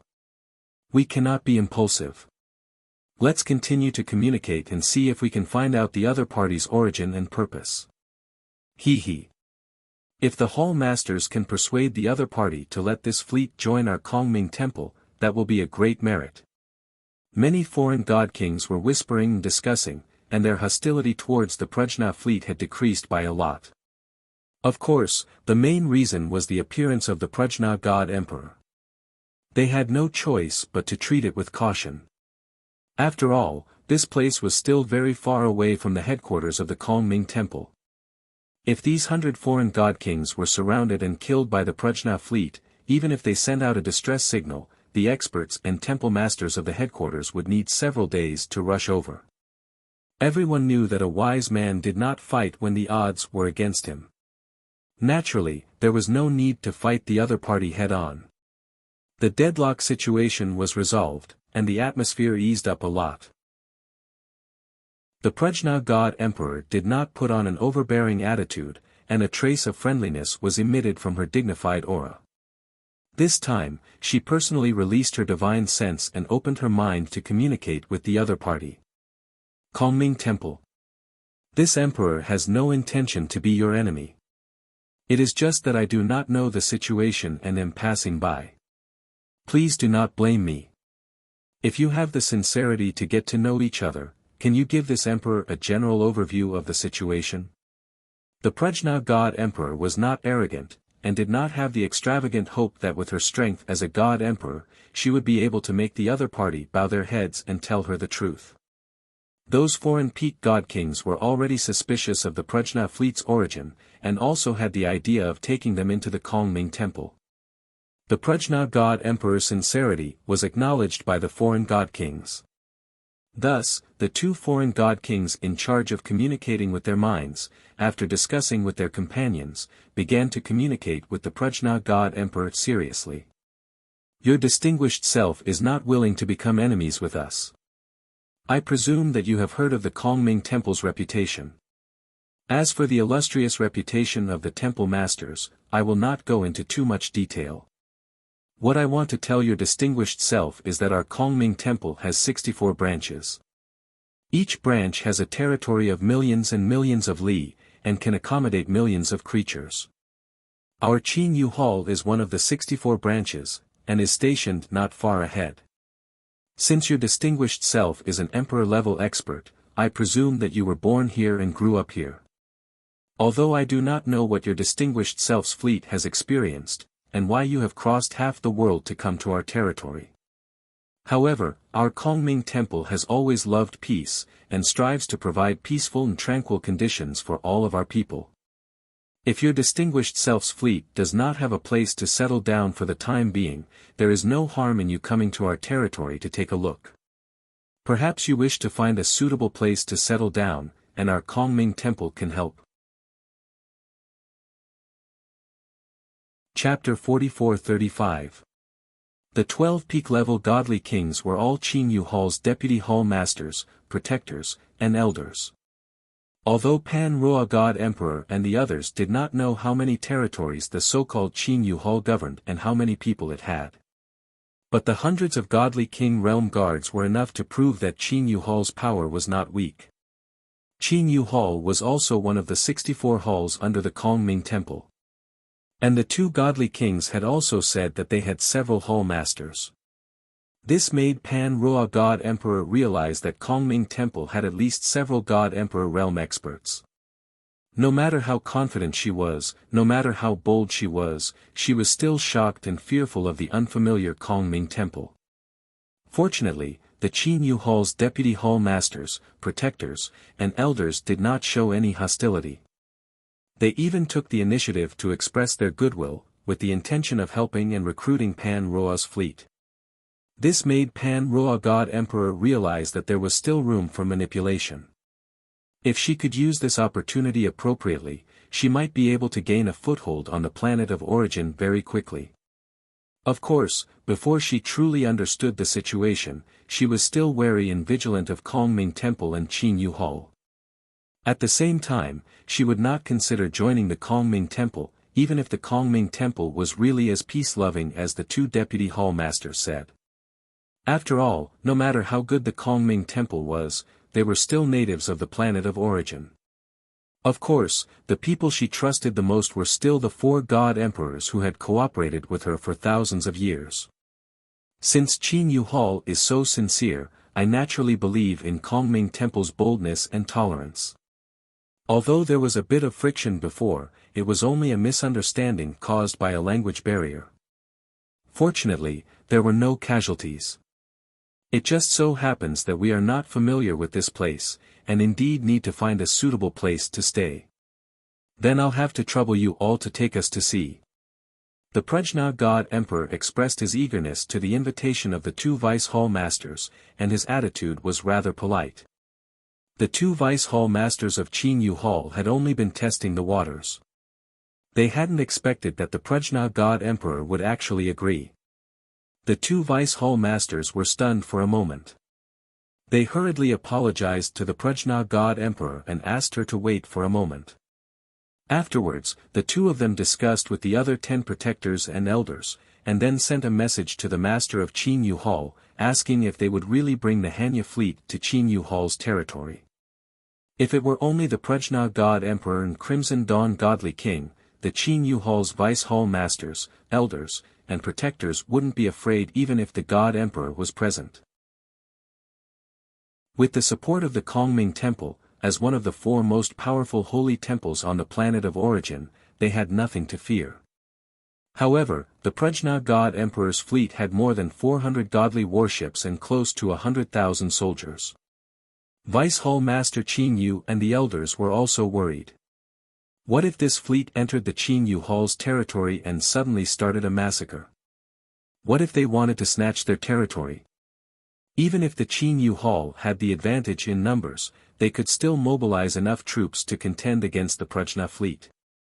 Even if the other party had the God Emperor, the Qin Yu Hall was confident that they could stop the other party's invasion after paying a huge price. However, the Qin Yu Hall would pay a huge price, and they might not be able to recover for many years. Could the Qin Yu Hall bear such a huge risk? The two vice hall masters, elders, and protectors didn't have the courage to make the decision on their own. The 12 peak godly kings discussed for a moment, and half of them agreed. They felt that risk and opportunity coexisted, and it was worth a try. The Prajna fleet looked like a newly risen power that had no home to return to. If they could successfully recruit the Prajna fleet as a subordinate of the Kongming Temple, it would be a great achievement. Since the Prajna God Emperor was humble and wasn't arrogant and domineering, they could give it a try. The other half of them were still against the idea. They felt that this was too risky. After all, they didn't know the other party's background and intentions. It was wishful thinking to try and recruit an emperor-level expert into the Kongming Temple. It would be fine if nothing happened, but if something did happen, the Qin Yu Hall wouldn't be able to bear such a heavy blow. The 12 peak godly kings couldn't come to a decision, so they could only wait for the master of Qin Yu Hall to make a decision. Everyone waited for 100 breaths of time before they received a message from the master of Qin Yu Hall. Everyone knew that the master of Qin Yu Hall had always been steady and mature, but his decision surprised everyone. They didn't expect that the master of Qin Yu Hall would actually agree. With this, the elders and protectors, who were divided into 2 factions, could finally stop arguing. The 2 vice hall masters smiled sincerely and said to the Prajna God Emperor, "My lord, Qin Yu Hall welcomes your arrival. Please follow us and your fleet to 7 Moon Mountain. That is where Qin Yu Hall's headquarters is located. While we are on the way, we can get to know each other better. At the same time, let me introduce you to the Qin Yu Hall situation." Both sides reached an agreement on this matter. One of the vice hall masters of Qin Yu Hall invited the Prajna God Emperor to board the Fire Phoenix. The two of them stood on the Fire Phoenix's back, turned around, and flew to the other side of the lake. The ice dragon carried dozens of godly kings of other races and streaked across the sky. After a dragon's roar, it disappeared into the horizon. The Prajna God Emperor followed the people of Qin Yu Hall and left on the Fire Phoenix. Godly King Qi Xia and the others did not hesitate. They immediately ordered the fleet to follow at full speed. Although godly King Qi Xia and the two marshals could not understand why the Prajna God Emperor wanted to follow the other party to visit some Qin Yu Hall. They did not want to interact with the natives of the Star of Origin. They would rather find a unique secret realm to establish their footing and develop their own forces. However, since the Prajna God Emperor gave the order, they could only obey. The generals and soldiers of the more than 400 warships were also at a loss and puzzled. However, they did not even know the inside story. They could only follow the order and speculate in private. From the boundless lake to the Qin Yu Hall's headquarters, 7 Moon Mountain, even the ice dragon and the Fire Phoenix had to fly for an entire day. The Prajna fleet's more than 400 godly warships had to fly at full speed to barely keep up with the ice dragon and the Fire Phoenix. Of course, this was because the vice hall masters of Qin Yu Hall deliberately slowed down the speed of the two godly beasts out of consideration for the Prajna fleet's reputation. If they really flew at full speed, the Prajna fleet would quickly lose them. It could not be helped. The godly dragon and the Fire Phoenix were good at flying. They had lived on the Star of Origin for tens of thousands of years and had long adapted to this world. During the journey, not only were the soldiers of the Prajna fleet discussing this in private. Even the more than 100 godly kings of Qin Yu Hall were secretly discussing this through voice transmissions. Hasn't the Hall Master always been mature and prudent, and almost never makes risky decisions? The Hall Master actually agreed. I still feel that this matter is not simple. I think it might be related to that matter. The Hall Master is probably a little anxious. He has been under a lot of pressure recently. What matter are you talking about? This. You have to ask the Vice Hall Master and the Guardians. Chapter 44-36. Some of the guard captains who didn't know what was going on went to ask the elders and protectors. The protectors couldn't answer their questions too clearly, so they could only give a simple explanation. 200 years ago, the temple masters issued a secret order for the 64 branches of our Kongming temple to carry out a mission in secret. Over the years, we have investigated almost all the living beings in the territory and have a clear understanding of their talents and aptitudes. You don't need to know the reason, you only need to know that it's an order and a mission from the temple. Many of the branch missions have made progress, but our Qin Yu Hall still hasn't made any progress. The temple masters have already criticized and reprimanded the hall master several times, so how can the hall master not be worried? Alright, this isn't something you should worry about. Just follow the hall master's orders. Before the conflict erupts, that fleet is our guest, so don't be rude. Of course, you must also remain vigilant and alert. If you discover anything unusual, report it immediately. The two protectors gave a concise explanation, but didn't say what exactly was going on. The captains, deacons, and guards still didn't understand. However, they understood the two protectors' meaning, which was to follow orders and not ask what they shouldn't ask. Just like that, the 100 or so divine king experts of Qin Yu Hall quickly quieted down. On the other side, the Prajna God Emperor and a Vice Hall Master stood side by side on the back of a Fire Phoenix. The two of them looked at the blue sky and sea of clouds in front of them at the same time, conversing at a moderate pace. Vice Hall Master Qin Yu first asked about the Prajna God Emperor's origins and intentions, even though he suspected that the other party was a new power that had been forced to flee here. However, this was only his guess, and he had to get confirmation from the Prajna God Emperor. The Prajna God Emperor was very wise and far-sighted. Through observation, he guessed the Vice Hall Master's thoughts.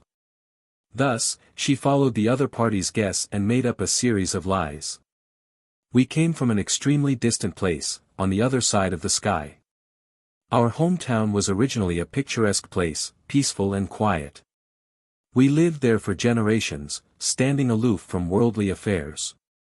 It wasn't until 100 years ago that a powerful force, claiming to be some great temple, appeared in our homeland. The Prajna God Emperor's words were vague and secretive. When the Vice Hall Master heard this, he believed 70 to 80% of it and filled in some information on his own. It seems that this great emperor and her clansmen really do live in a very remote area. They haven't been discovered by the temples for many years. The great divine temple. Could it be someone from the Taiyu shrine? It should be them. After all, they have always been arrogant and loathsome. When these thoughts appeared in his mind, the Vice Hall Master took the initiative to ask the Prajna God Emperor, "Sire, please forgive me for taking the liberty to ask. You and your people have always lived in a remote place, aloof from worldly affairs. Then, where did you and your clansmen get their cultivation methods?" This question was a bit of a test for the Prajna God Emperor. If he answered incorrectly, he would be exposed. The Prajna God Emperor's expression didn't change. He pretended to be puzzled and asked, "Then, where did you get your cultivation methods?" The Vice Hall Master replied without hesitation, "We are the people of the Kongming Temple. The cultivation methods we cultivate are naturally passed down from the temple." The Prajna God Emperor continued to ask, "Then, where did the Kongming Temple's cultivation methods come from? It can't be made up out of thin air, right?" The Vice Hall Master was startled. He smiled bitterly and said, "Sire, you must be joking. Heaven and earth are orderly, the Tao is natural. All cultivation methods originate from heaven and earth. Although the great Tao originates from heaven and earth, living beings are slow-witted and difficult to comprehend. Thus, the Tao of heaven felt it and sent down the peerless heavenly book to enlighten all living beings." It was very clear that the Vice Hall Master's words were the common and tacit words of the people of the Kongming Temple. As for whether this saying was true or not, only the founder of the Kongming Temple knew. However, the Prajna God Emperor would rather believe it to be true. After all, she, Azura, Yu Ming, Lu Jiuyang, Dao Xingyun and the others had relied on half of the eternal heavenly book to become God Emperor. The Prajna God Emperor smiled naturally and explained, "This emperor and my clansmen have never come into contact with any temples. Naturally, we can't obtain any inheritance. Our cultivation methods are the revelations of heaven and earth. We spend all our time comprehending and pondering over them." When the Vice Hall Master heard this, his expression did not change.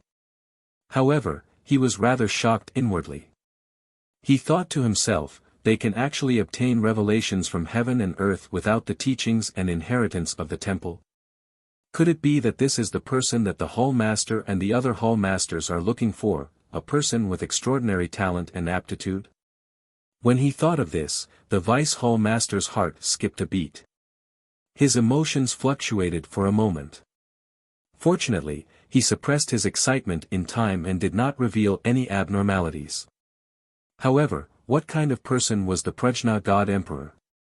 She immediately noticed the Vice Hall Master's abnormality. She was also puzzled. She thought to herself, "They are certain that the cultivation method is passed down from the temple and originated from the eternal heavenly book. I only said that I obtained the revelations of heaven and earth, and he actually had such a huge reaction. As a peak divine king, he actually could not suppress the excitement in his heart. There is a problem here." The two of them had their own thoughts. They continued to communicate without batting an eyelid, trying to understand each other's details. What the Vice Hall Master wanted to understand was the Prajna God Emperor's origin, situation and intentions. Only then could he make more precise arrangements and plans. Through his communication with the Prajna God Emperor, he learned that the Prajna god emperor's clan had been discovered by a certain temple. They were to be taken under the temple's command and be managed and governed. However, the Prajna god emperor's clansmen loved freedom and were unwilling to be restricted. Thus, they clashed with the temple's power. Fortunately, it was only a branch of a certain temple, and the Prajna god emperor's clansmen emerged victorious in the conflict. However, the temple found out about this matter, and the temple master was furious. He sent out a large number of experts to capture the Prajna god emperor and suppress his clansmen. Helpless, the Prajna god emperor could only flee with his clansmen and leave their home. Their fleet was chased for several decades before they managed to escape the temple's sphere of influence. However, the fleet did not dare to stop. They could only continue to advance, until they passed by that large lake and met the divine kings of the Chinyu Hall. The story of the Prajna god emperor came to an end. The answer was basically what the vice hall master expected, but the details were a bit vague. However, the vice hall master had never left the Kongming Temple's sphere of influence in his life. He could not be said to have much knowledge. Naturally, he could not tell the truth from the lies. Even his knowledge of the other three temples was taught to him by the master of Chinyu Hall. Through this exchange, the Prajna god emperor also gained a more detailed understanding of the Chinyu Hall's power. Chapter 44-37. The name Chinyu Hall did not sound majestic. It was rather ordinary. According to ordinary people's imaginations, it was a branch of some faction that controlled a few cities. However, in reality, the Star of Origin, which was 10 times bigger than the God realm, did not have trillions of living beings. There were also no continents or god kingdoms. On this planet, the 4 great temples were supreme. They ruled over all races and territories. Every temple had tens to hundreds of races under their command. They were divided into different branches. The territory of each branch was about 100 million miles wide. It was much bigger than the god kingdoms in the god realm. Of course, it was not much smaller than a territory. Moreover, the territory controlled by the 4 great temples was only half of the Star of Origin. The other half of the territory was ownerless. Without so many living beings, the 4 great temples did not need to occupy the entire Star of Origin.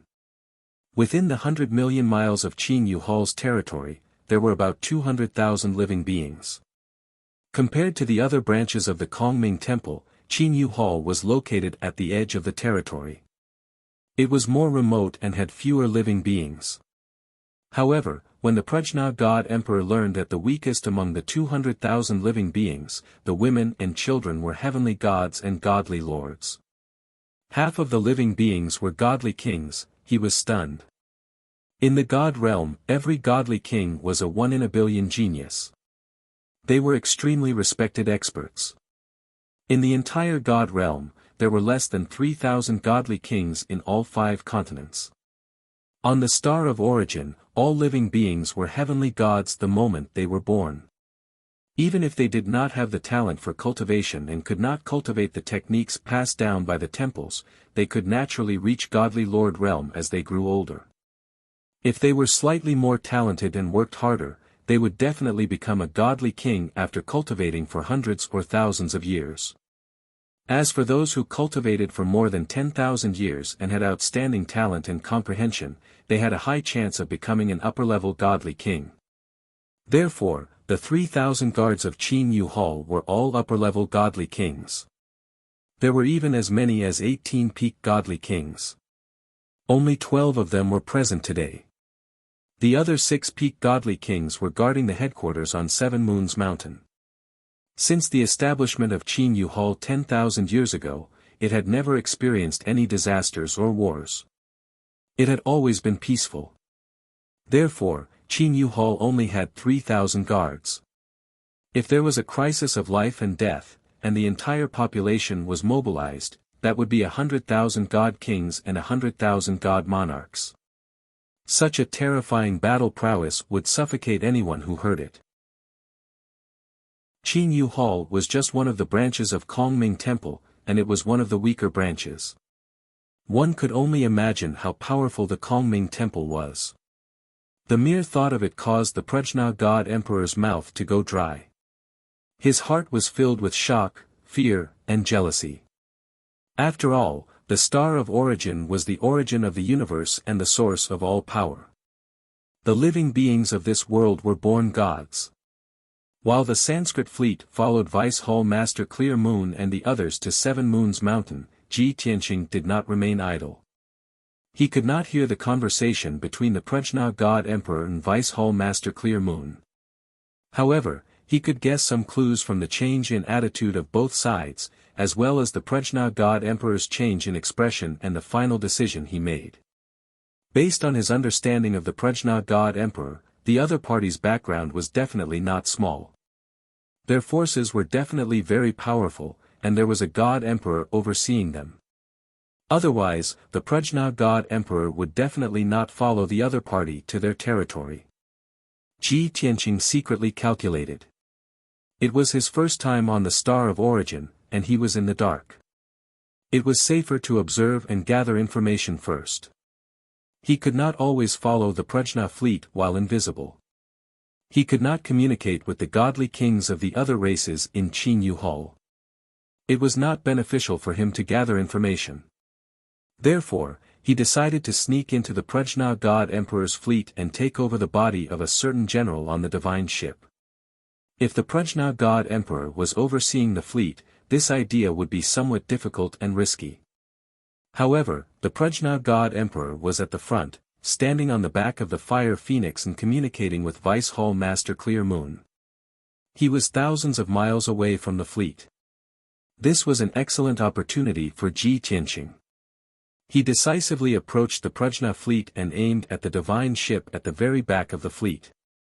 He secretly used a divine ability and secret technique to break through the divine ship's defensive formation and enter the divine ship. In fact, this divine ship at the very back of the fleet was above average in terms of overall strength in the fleet. If its overall strength was too weak, it would not have been placed at the very back of the fleet to hold the line. However, to the current Ji Tianqing, it was just a high-grade king-level divine ship.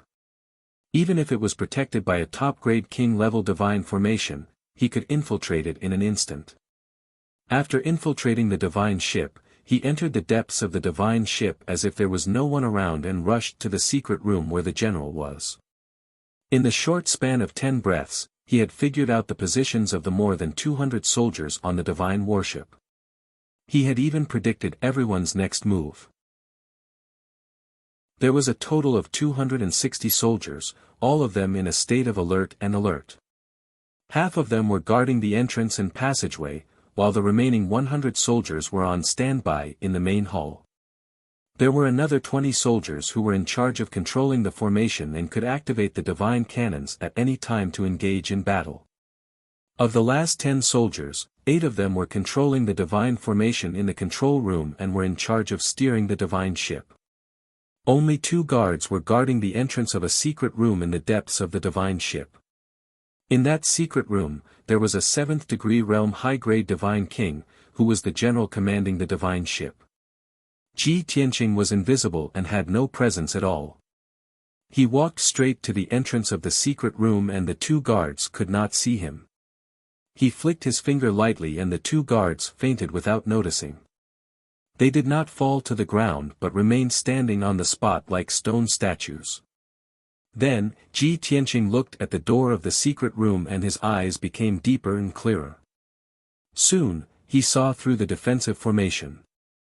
He used a little trick and easily broke the formation and opened the door of the secret room. At this moment, the 7th-level Divine King Realm General was thinking about something in the secret room.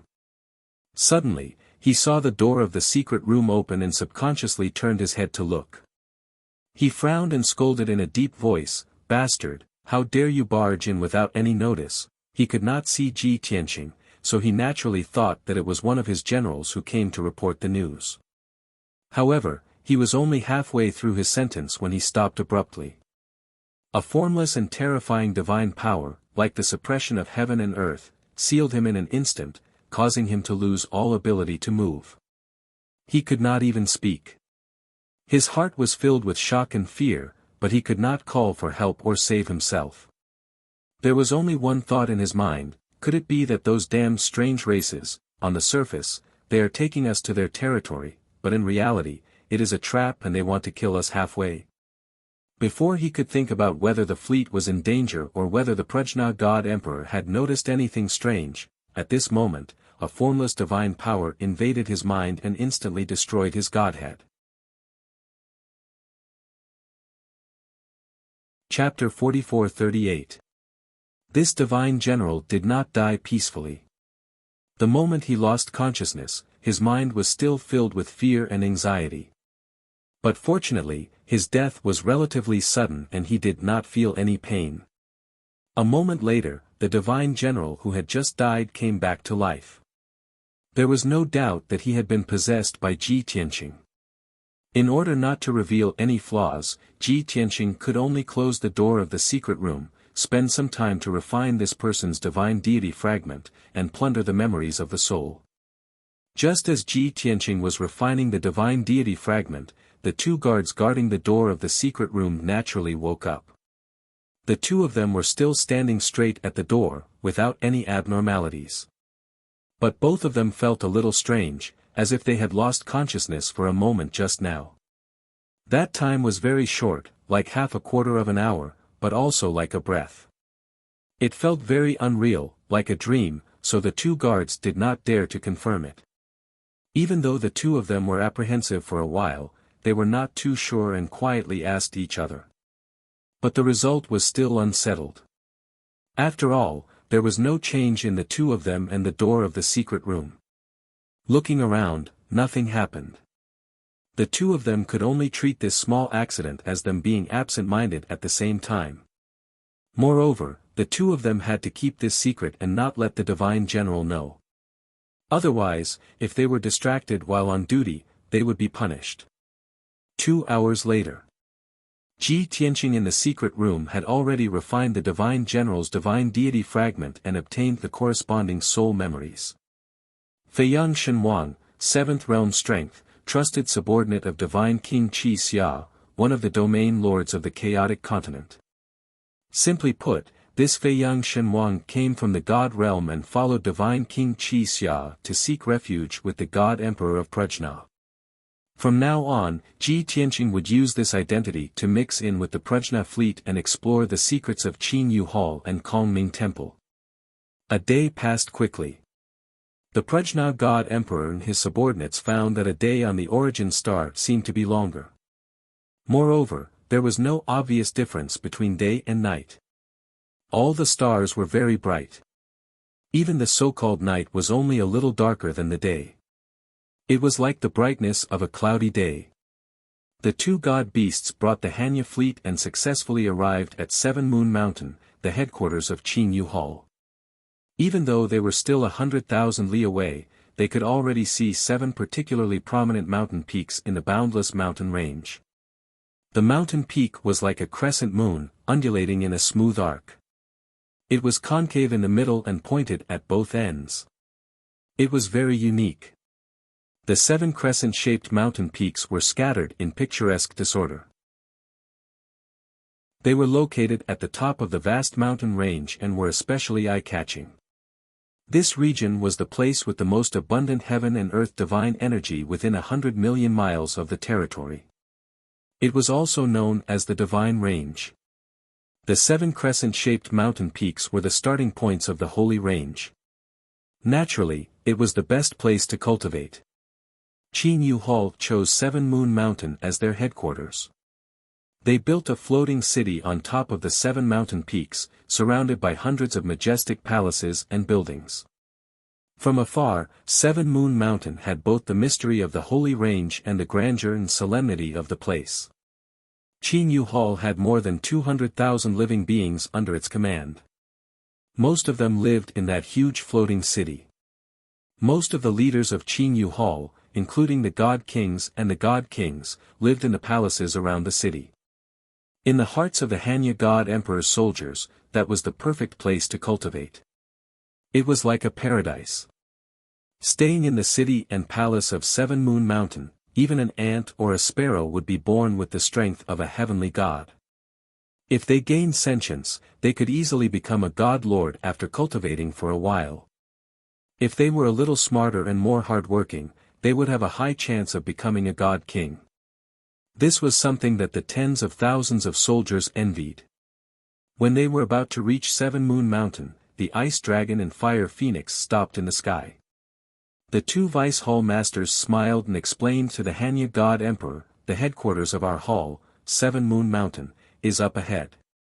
The city isn't big, and there are more than 200,000 people living there. It's already a little crowded. My lord, you have many soldiers in your fleet. I'm afraid it's not suitable for you to enter the city. You and your soldiers will be neglected." The other vice hall master also smiled and explained, "On the way back, we asked the hall master for permission. Your fleet can be stationed here. It's only 50,000 kilometers away from Seven Moon Mountain. It's neither near nor far. This way, the soldiers under your command will be freer and won't be neglected." Although the two vice hall masters were being polite and tactful, the Hanya god emperor knew the truth. However, Pan-Roa god emperor knew that Pure Moon Hall was still on guard against her and would not allow her fleet to enter Seven Moon City. After all, that city was Qin Yu Hall's base. If she commanded her fleet to attack, the entire city would be destroyed if the two sides fought.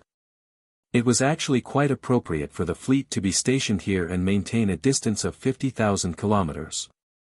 Qin Yu Hall could monitor her fleet, and there wouldn't be any conflict between the two sides. The Hanya god emperor wasn't angry. She nodded to express her understanding.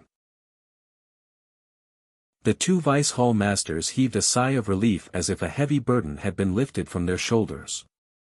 They continued, "However, please don't worry. The hall master has instructed that you and your subordinates can still enter Mount Seven Moons. The hall master will host a banquet for everyone. The fleet couldn't enter Seven Moon Mountain, but the Hanya god emperor and her god generals could. There were only a few hundred of them. Even if they had evil intentions, their destructive power was limited. Qin Yu Hall was confident that it could resist them. This was Qin Yu Hall's bottom line and attitude. The Hanya god emperor sneered in her heart, but she didn't show it on her face. She nodded again to express her understanding. Thus, both sides reached a consensus. The Ice Dragon and Fire Phoenix carried the Qin Yu Hall's guards back to Seven Moon Mountain to report the news.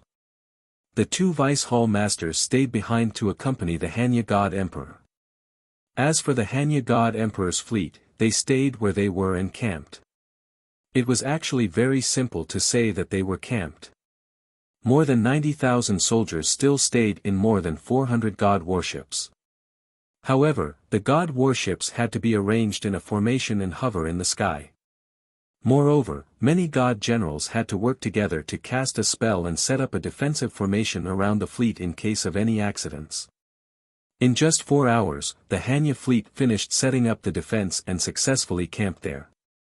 Then, the Hanya god emperor asked godly King Qi Xia to accompany her and half of the god generals to visit the master of Qin Yu Hall on Seven Moon Mountain.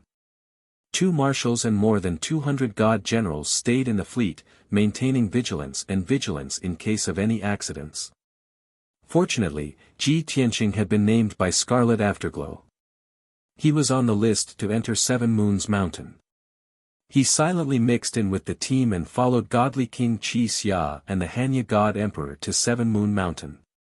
Previously, he was worried that the Hanya God Emperor would notice something when he was only 1,000 feet away from the God Emperor. However, it turned out that his worries were unnecessary. After he broke through to the God Emperor realm, he had perfectly merged with the 5 elements world. He had already merged with heaven and earth, hiding all his aura and characteristics. Not to mention being 1,000 feet away from the Hanya God Emperor, even if he stood in front of the Hanya God Emperor, he wouldn't be seen through. Chapter 44-39. When the Pan God Emperor and his 200 or so divine generals flew toward the Seven Moons Mountain, the city had already received the news. In such a large city, the people had already received the news that a non-human guest had come to visit. They all walked out of their houses and gathered in groups to watch. A large number of divine king experts walked out of the palaces and buildings around the city. They were all curious and cautious as they sized up Ban Ruo Emperor God and the others. Outside the most majestic palace, over 100 godly kings stood in formation to welcome the arrival of the Pan-God Emperor's group. Although the two sides didn't speak the same language, the foreign godly kings bowed in unison. The smiles on their faces showed their enthusiasm and sincerity. The Pan-God Emperor and his soldiers returned the greeting. Then, under the guidance of two hall masters of the Clear Moon Hall, they walked into the main hall of the palace. Fortunately, the palace was large enough, and the reception hall was spacious. The Pan-God Emperor and his 200 or so divine generals, as well as the 100 godly kings from the Qinyu Hall, still couldn't fill the hall. The two sides stood in two groups in the main hall. Only then did the master of Qinyu Hall appear, escorted by several elders. The master of Qinyu Hall was a middle-aged man. He was 20 feet tall and extremely muscular, like a walking bear. His skin was dark blue, and his bell-sized eyes were purplish-red. A rhinoceros horn protruded from his forehead, surrounded by purple lightning. Although the master of Qinyu Hall's appearance was a little strange, it wasn't comical. He still exuded a domineering aura, and his expression was solemn. The Pan-God Emperor and his 200 or so divine generals greeted the master of Qinyu Hall. Both sides bowed silently, speaking in a language that the other side couldn't understand. They both wore smiles on their faces. Ji Tianqing didn't stand out among the crowd as he silently observed his surroundings. He thought to himself that even if he cursed the master of Qinyu Hall and the others, they wouldn't notice as long as he smiled, right? Of course, he wouldn't do something so pointless. Soon, the exchange of pleasantries ended. The Prajna God Emperor sat on the seat of honor on the left. Behind her, Qi Xia God King stood in attendance. The master of Qinyu Hall sat on the main throne and began to communicate with the Prajna God Emperor. As for the Prajna God Emperor's 200 heavenly generals, as well as the 100 elders and deacons of Qinyu Hall, they were all waiting quietly in the main hall. No one knew what the Prajna God Emperor and the master of Qinyu Hall were talking about. However, judging from their expressions and reactions, the conversation should be relatively smooth and pleasant. The Prajna God Emperor's expression was rather reserved, but it did not lose its elegance and politeness. The master of Qinyu Hall, on the other hand, always had a smile on her face. She did her best to show warmth, tolerance, and hospitality. She seemed very sincere. Ji Tianqing observed their expressions and guessed that the main content of their conversation was that the Prajna God Emperor wanted to know more about the Qinyu Hall. The master of Qinyu Hall wanted to rope in the Prajna God Emperor, so she invited the Prajna God Emperor to stay as a guest in the Qinyu Hall. If nothing unexpected happened, the master of Qinyu Hall would probably report this matter to the Kongming Temple, and the Kongming Temple would send a temple master-level expert to negotiate with the Prajna God Emperor. After all, the master of Qinyu Hall was only a peak divine king. He did not have the qualifications to speak with the Prajna God Emperor as an equal, so he could not promise anything. Only the Kongming Temple's temple master, who was also a God Emperor level expert, could negotiate with the Prajna God Emperor on an equal footing. Just like that, the Prajna God Emperor and the master of Qinyu Hall used their divine wills to communicate. They talked for 2 hours before ending. The final result could be considered satisfactory. Both of them had smiles on their faces. They should have reached a consensus. After the two sides bowed and said their goodbyes, the Prajna God Emperor led more than 200 divine generals and left the divine palace, returning to the fleet 100,000 li away. The master of Qinyu Hall led more than 100 divine kings to the plaza outside the main hall, watching the Prajna God Emperor and the others leave. Afterwards, he issued a few more orders. The various elders obeyed and went to carry out their tasks. One of the deputy hall masters led 20 deacons to collect a large number of scrolls and ancient books. They went to the Prajna God Emperor's fleet. At first, Ji Tianqing, like most people, did not understand the purpose of these people entering the Prajna God Emperor's fleet. It was not until the Prajna God Emperor gave the order to select 100 divine generals to communicate with the deacons of the Qin Yu Hall that Ji Tianqing finally understood. Is the Qin Yu Hall doing this to teach them the language and writing? That's right. It's not convenient to communicate with each other all the time through divine wills. The people of the Kongming Temple use the language and writing that is commonly used on the planet of origin. As long as the soldiers under the Prajna learn it, it will be easier for them to travel around the planet of origin in the future. Previously, Ji Tianqing had planned to find an opportunity to learn the language and writing used by the Qin Yu Hall. At that time, his plan was to assassinate a deity king of the Qin Yu Hall and refine his memories. It was simple, crude, and efficient. However, this method was risky and could easily backfire. If the Qin Yu Hall found that their deity kings had mysteriously disappeared, they would definitely suspect the Prajna God Emperor's fleet and start a conflict. Although the conflict between the Prajna God Emperor and the Qin Yu Hall was very beneficial to Ji Tianqing, the Qin Yu Hall was not powerful enough. The Prajna God Emperor would not be so reckless. The Qin Yu Hall was not powerful enough. Her fleet had just entered the planet of origin and would definitely not fight with the Qin Yu Hall. They would definitely try to avoid it. Therefore, it was not the best time to provoke the two sides to fight. Ji Tianqing gave up the idea of assassinating the Qin Yu Hall's deity king and stealing his memories. He volunteered to learn the language and writing taught by the deacons of the Qin Yu Hall.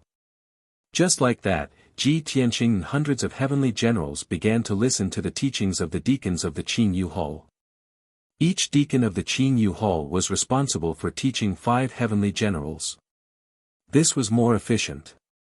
The deputy hall master of the Qin Yu Hall personally communicated with the Prajna God Emperor and taught her the language and writing of the planet of origin.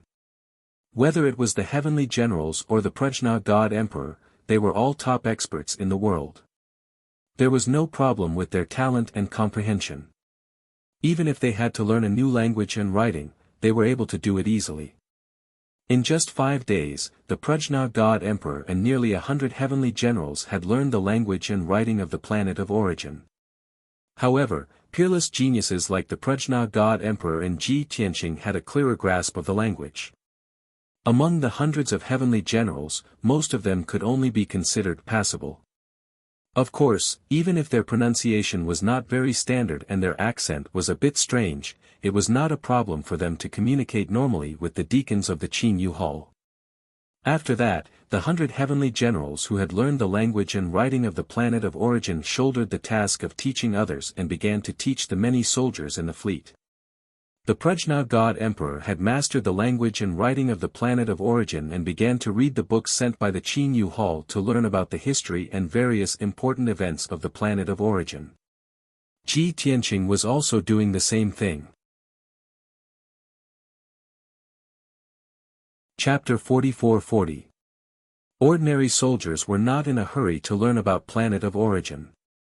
They relied on God Emperor Pan Ruo, God King Qi Xia, and the others, so they only needed to follow orders. After all, they were the foundation of Pan God Emperor's power in this foreign world. They were the most loyal warriors and would not be abandoned. Fearless, the soldiers all had the mentality of following the arrangements and orders. But Pan Ruo God Emperor was different. Her heart was higher than the heavens. She would definitely not live under someone else's roof and be restricted and controlled by the Temple of Emptiness. However, this was her first time on planet of origin. She had to be humble and understand the power of the 4 temples and the situation on planet of origin. Only then could she make the most suitable and correct choice. After all, she had more than 90,000 soldiers following her. She had to find a way out. As for Ji Tianqing, his consideration was more long-term than Pan God Emperor's. Not only did he have to understand the situation of the four temples, he also had to predict what choice Pan-God Emperor would make. Then, he had to think of a plan to eliminate Pan-God Emperor's power and deal with the other four God Emperors.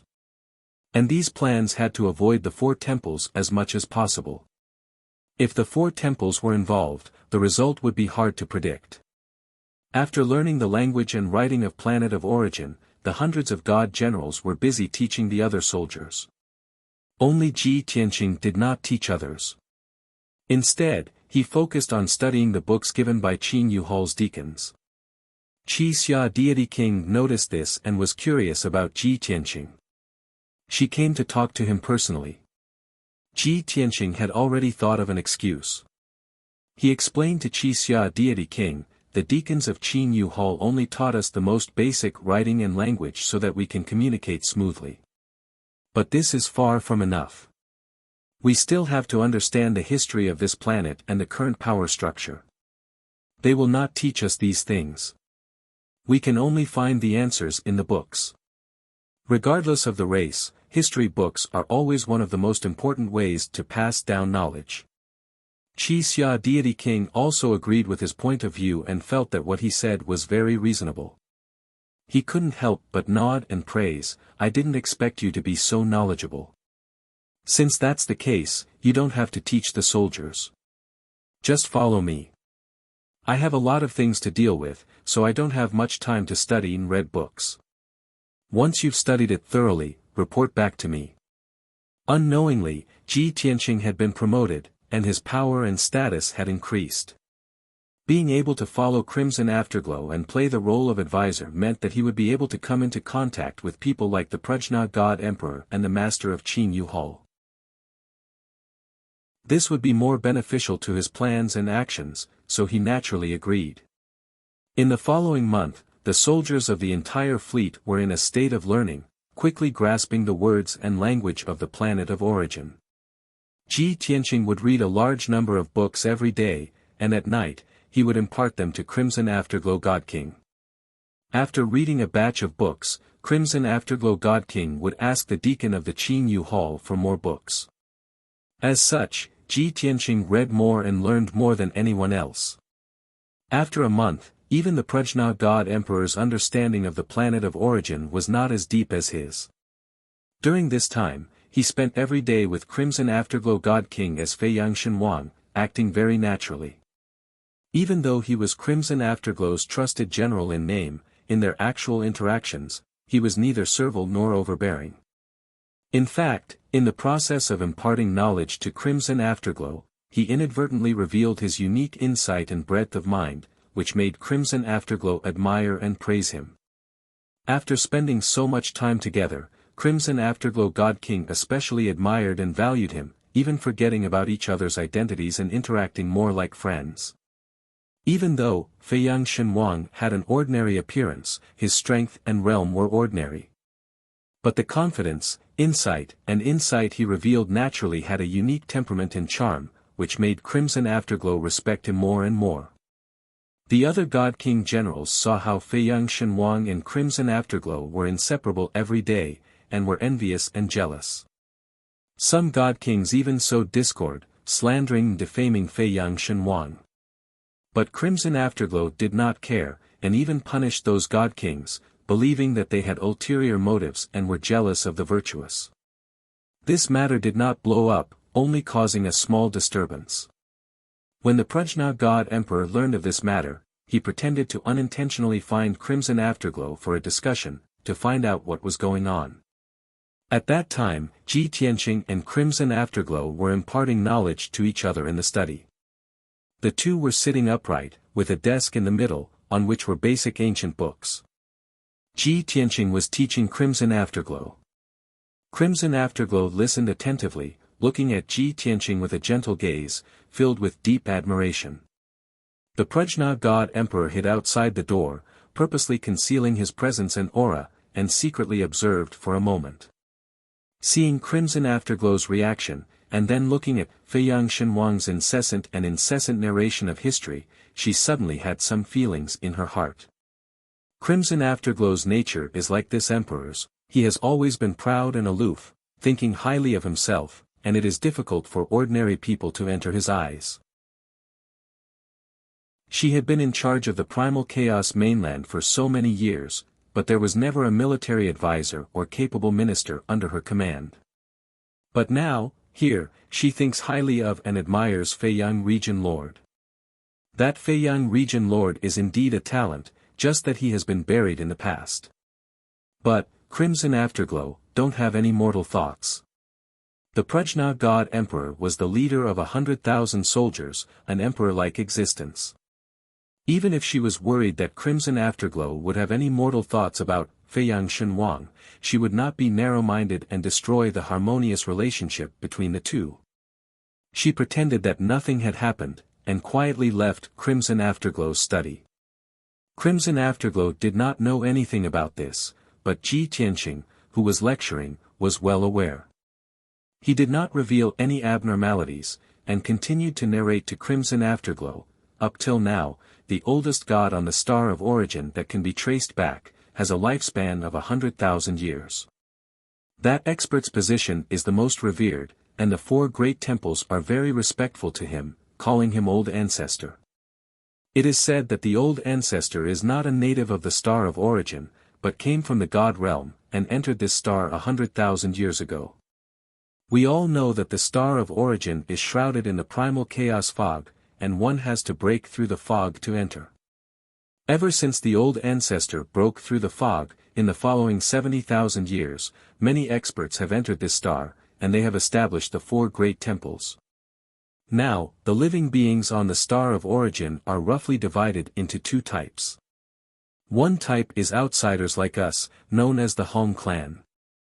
The other type is the natives born on the star of origin. Some of them are spirits that evolved from the spiritual intelligence of all living beings. Although their appearance and bloodline are different, like different races, they are collectively known as the Desolate Race. Chapter 44-41. The billions of gods in the realm of the gods were roughly divided into the gods and other races. In fact, the gods were divided into hundreds of different races. All the races added up to more than 1,000. It was the same for the planet of origin. There were dozens of different races. The natives of the planet of origin were also divided into hundreds of different races. There was no practical use in differentiating them so meticulously. It was better to just differentiate between the natives and the primordial. There were many things to pay attention to. The reasons and origins were recorded in detail in the history books, but it was also very complicated. After Ji Tianqing finished reading the ancient text, he summarized it himself. Using the simplest language, he explained it to Crimson Afterglow. Qi Xia understood immediately, but he did not delve into it. Instead, he was very interested in the numbers of 100,000 years and 70,000 years. Feiyang Shenhuang, you said that the oldest powerhouse on the planet of origin came from the realm of the gods and lived for more than 100,000 years. But, isn't 100,000 years the lifespan of all living things? There has been a legend since ancient times. Even a peak god king could not live beyond 100,000 years. Ji Tianqing nodded and added, not only god kings, but even god emperors could not live for more than 100,000 years. This is the law of nature. And the ancestor of the planet of origin was said to have lived for more than 30,000 years before he entered the planet of origin. His current lifespan should be more than 133,000 years. Qi Xia's eyes lit up and he asked expectantly, so the ancestor broke through the limit and attained immortality? Ji Tianqing nodded and said, that's what the rumors say. Moreover, he's also the only powerhouse that's known to have obtained eternal life. Heavens! Crimson Afterglow was very shocked, but also very excited. So the planet of origin is really the origin of the universe. Here, one can attain immortality. As long as there was a chance of attaining immortality, even if the chances were slim, it was worth looking forward to. After a while, Qi Xia calmed down and asked, oh right, you said that the last batch of powerhouses to enter the planet of origin was 30,000 years ago. Since then, no one has come here. Ji Tianqing nodded and explained, until we appeared. Qi Xia frowned and muttered to himself, why is that?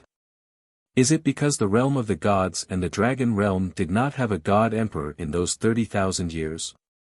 Ji Tianqing had thought about this question and guessed the answer, but he could not tell Qi Xia. He could only nod in agreement. In fact, he guessed that the reason was that the war of the gods 30,000 years ago had led to the fall of the realm and the elemental world of the gods and the dragon realm. The world of 5 elements had fallen to the lower realm, and the way of heaven was incomplete. This would definitely affect the planet of origin. What he needed to do was to investigate deeper and dig out more secrets. Qi Xia had also inherited the wisdom of the Prajna God Emperor.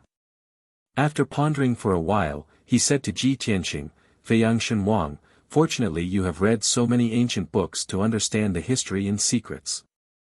Otherwise, the Qin Yu Hall would not have told us. I'll leave this matter to you. You have to dig out more secrets. Don't worry, we will find a way to get you more ancient books.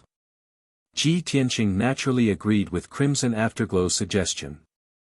Then, he continued to explain to Qi Xia, the planet of origin is very big. It is roughly 10 times the size of the realm of the gods. But there are no countries or continents here. Only the 4 great temples rule over everything. Each temple has dozens of halls. The area under the jurisdiction of each hall is equivalent to a region in the realm of the gods. Of course, the 4 great temples only occupy half of the planet of origin. The other half of the territory was unclaimed.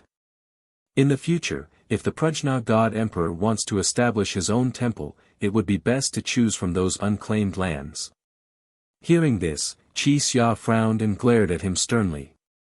He lowered his voice and scolded, Feyangshen Wang, how dare you talk nonsense about the God Emperor? We are the subordinates and subjects of the God Emperor. No matter what the God Emperor decides, we only need to follow his orders. Although Crimson Afterglow God King had become friends with him, but this kind of disrespectful words was still not something that could be said out loud. Ji Tianqing did not think much of it. He said calmly, what are you afraid of? You and I both know that with the nature of the God Emperor, he will not submit to others and be recruited by the Kongming Temple. Now, he is feigning civility with the Kongming Temple. He is just trying to find out the situation. Qi Xia Deity King glared at him again, then pretended to be angry and said coldly, so what if we know? How can you say such things? Don't you dare mention it again. Otherwise, if the God Emperor knows, he will punish you severely. Even I can't protect you. Although Qi Xia scolded Ji Tianqing sternly, it was obvious that she wanted to protect him. Ji Tianqing didn't want to continue the topic.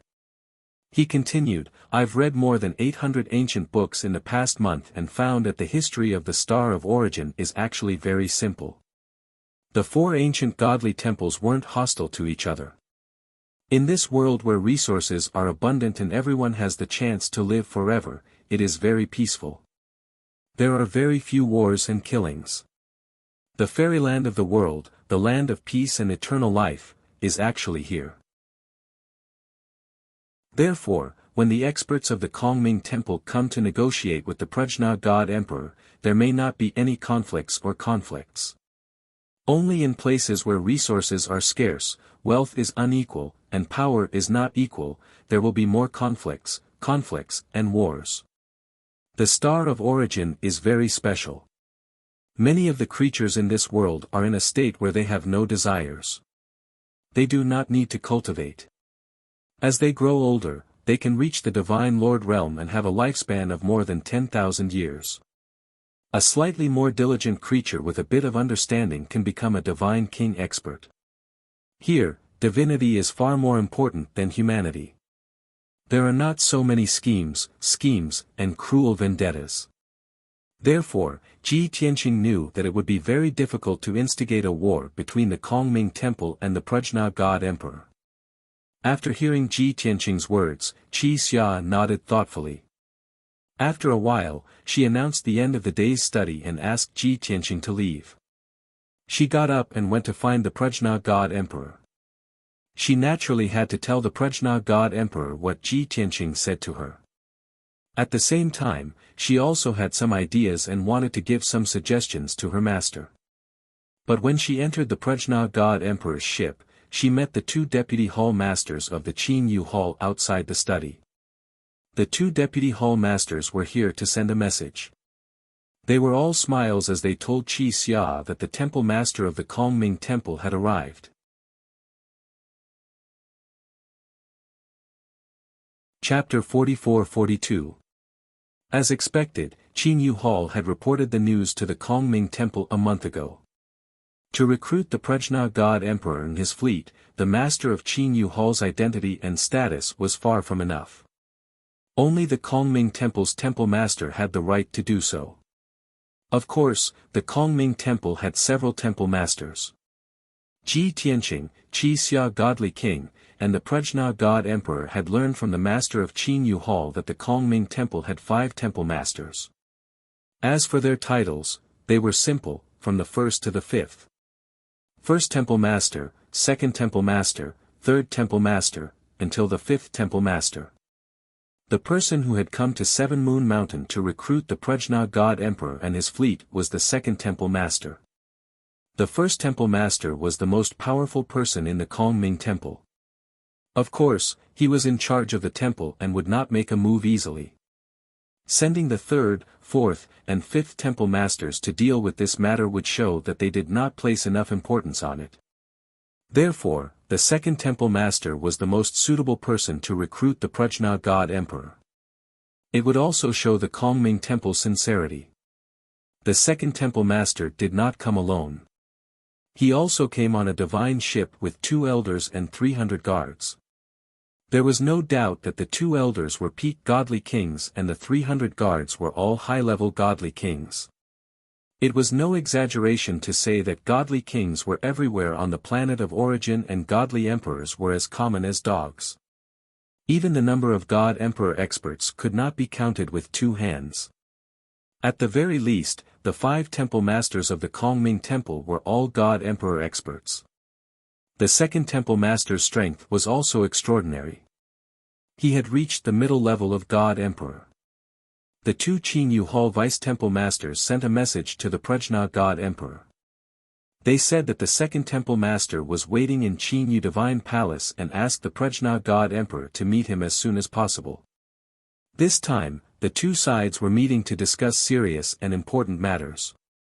Prajna God Emperor would not be able to bring hundreds of God generals with him to the Clear Moon Divine Palace. He would only bring a few trusted generals.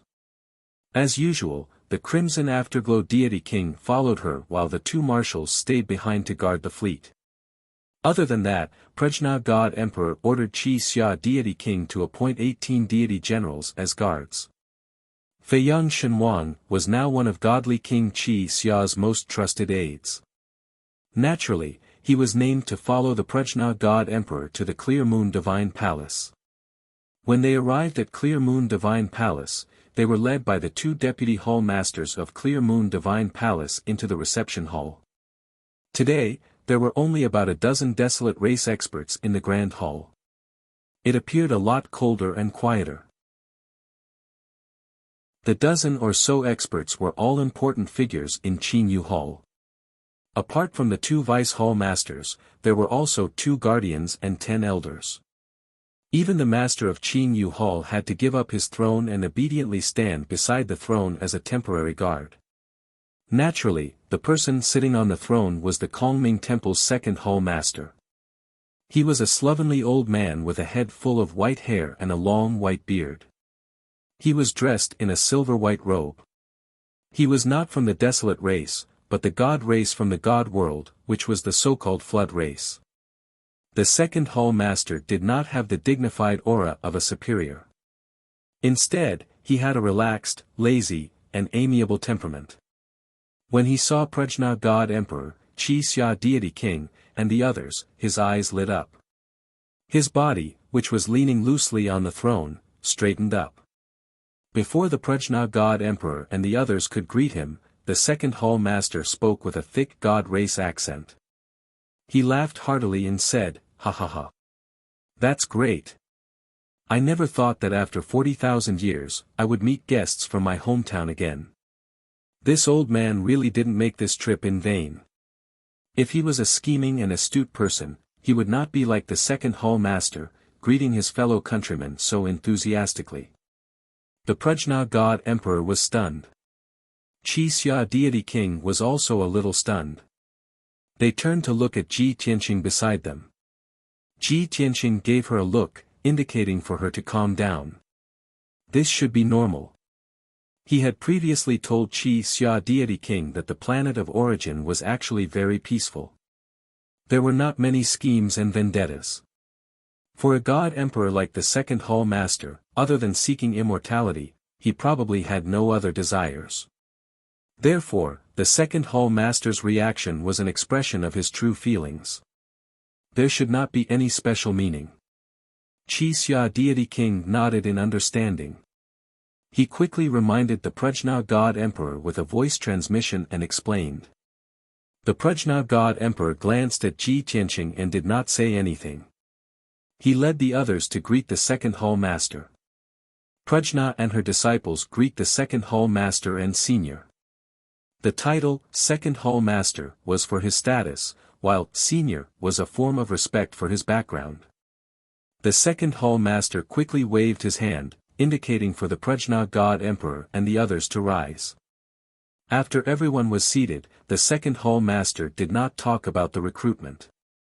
Instead, he started a casual conversation with the Prajna God Emperor. "Prajna, previously the master of Qingyu Hall reported to me that there was a fleet that refused to be controlled by a temple and fled here in search of freedom. I thought you were from the desolate race of the planet of origin. I never expected you to be visitors from the heavenly realm." The Prajna God Emperor smiled awkwardly and explained, "Senior, please don't blame me. Previously, I lied out of caution and self-preservation. When I first entered the planet of origin, I did not know anything. Naturally, I did not dare to reveal my background." The second Hall Master waved his hand again, indicating that he did not mind. After all, when he first entered the planet of origin, he had the same thoughts and actions. Then, he asked again, "Ever since I entered the planet of origin, I have completely cut off contact with the heavenly realm. I don't know how things are over there. Of course, the planet of origin is the holy land and paradise of all cultivators. I have never thought of returning to the heavenly realm. I'm just worried about my disciples and grand-disciples. I wonder how they are doing in the heavenly realm. After 40,000 years, I wonder if my legacy is still around." Bo-Ri Emperor God used the power of a junior to force the second palace master into a stalemate and asked about his name and orthodoxy in the past. The second palace master spoke of his name and the name of the sect he had founded. Unfortunately, the Prajna God Emperor was confused and shook his head, indicating that he did not know anything. The second Hall Master frowned, feeling both pity and puzzled. At this time, Ji Tianqing stepped forward, cupped his hands, and said, "Second Hall Master, you may not know, but 30,000 years ago, there was an earth-shattering war between the gods in the heavenly realm. In that war, almost all the top experts in the heavenly realm were killed. In today's heavenly realm, the era before that war is called the Ancient Age. Many things about the Ancient Age have disappeared in the long river of history. Only a few ancient books have records of it. The mystic sky divine sect that you mentioned, I was fortunate enough to read about it in an ancient book. It was one of the 3 major divine sects in the Ancient Age.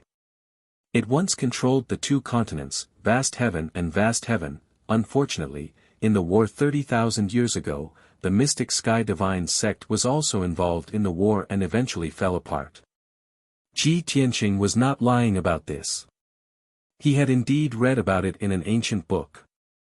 However, when the second Hall Master heard that the mystic sky divine sect had fallen, his face was full of sorrow and his eyes dimmed. The Prajna God Emperor frowned and turned to glare at Ji Tianqing.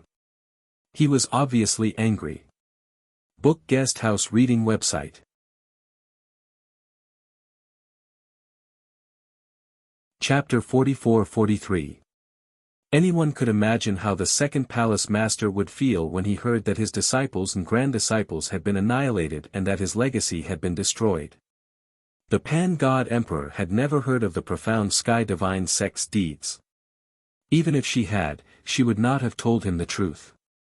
After all, by not revealing the cruel answer, she could still give the second palace master something to think about. However, no one would have thought that Feiyang Shenhuang would stand up at this time and tell the second palace master the truth. Seeing the second palace master's pained expression and gloomy eyes, the Pan-God Emperor had a bad premonition. She somewhat hated Feiyang Shenhuang for being so talkative. If not for the second palace master and the others being present, she would definitely have scolded Feiyang Shenhuang. Wasn't this just deliberately causing trouble? It wasn't easy to meet the second palace master, who was also a member of the god race from the god realm. However, before the two sides could get closer, Feiyang Shenhuang had spoiled the matter. Even the Crimson Dawn God King was shocked. She hurriedly turned her head to glare at Ji Tianqing and scolded him via voice transmission, "Shut up. How dare you speak nonsense when I didn't ask you to reply?" Little did she know that Ji Tianqing did not want the Pan-God Emperor to get too close to the Kongming Temple. He was well aware that with the Pan-God Emperor's arrogance, she would not rely on the Kongming Temple. However, this was only his guess. Perhaps the Pan-God Emperor had seen the Kongming Temple's power and had made a connection with the second palace master and decided to join the Kongming Temple. This possibility could not be ruled out. If that really happened, it would be too difficult for Ji Tianqing to get rid of the Pan-God Emperor's power and seek revenge on the Pan-God Emperor. Seeing the second palace master fall into reminiscence with a sorrowful expression, the Pan-God Emperor could not help but scold Ji Tianqing, "What are you still standing there for? Back off." Qi Xia Celestial Being saw that his master was angry, so he also scolded, "Region Lord Fei Yang, quickly step back. When you return, you will personally ask for forgiveness from the God Emperor." Seeing that both the master and disciple were reprimanding Ji Tianqing, the second palace master collected his thoughts and waved his hand. "It's all right. This person was just telling the truth about what he knew. In fact, this old man had such thoughts and guesses long ago. Over the course of 40,000 years, the world had changed greatly. There was no such thing as an indestructible kingdom in this world, nor was there any power that would prosper forever. I've left the divine world long ago and settled down in the Star of Origin. I shouldn't care about the mundane affairs of the divine world anymore.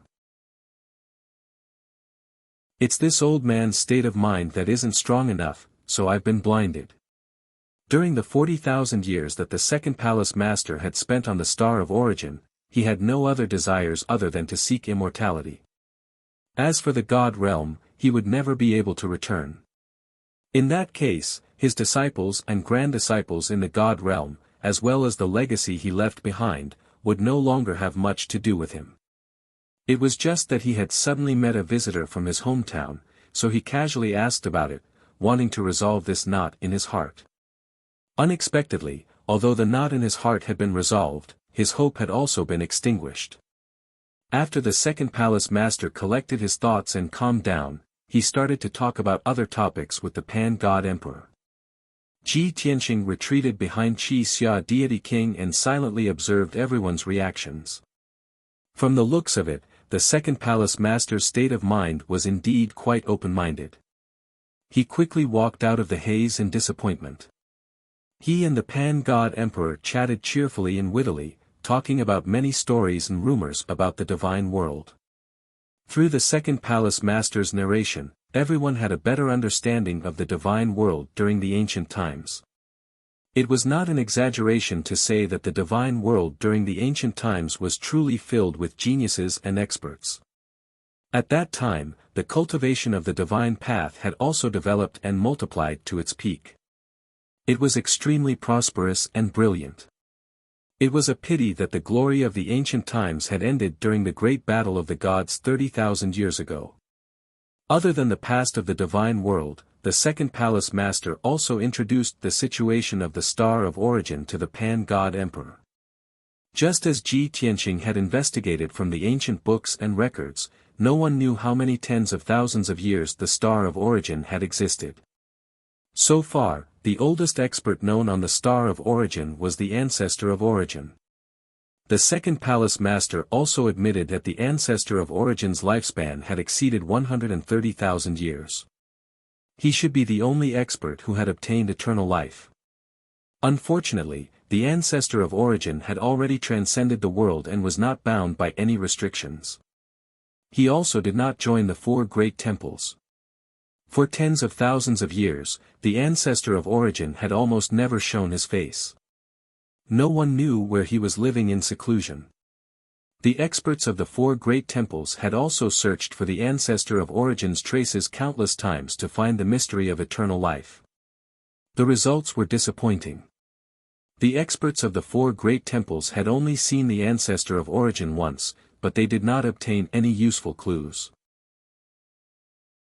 In the end, the four great temples relied on their experience and accumulation, and spent tens of thousands of years to find some clues that pointed directly to the mystery of eternal life.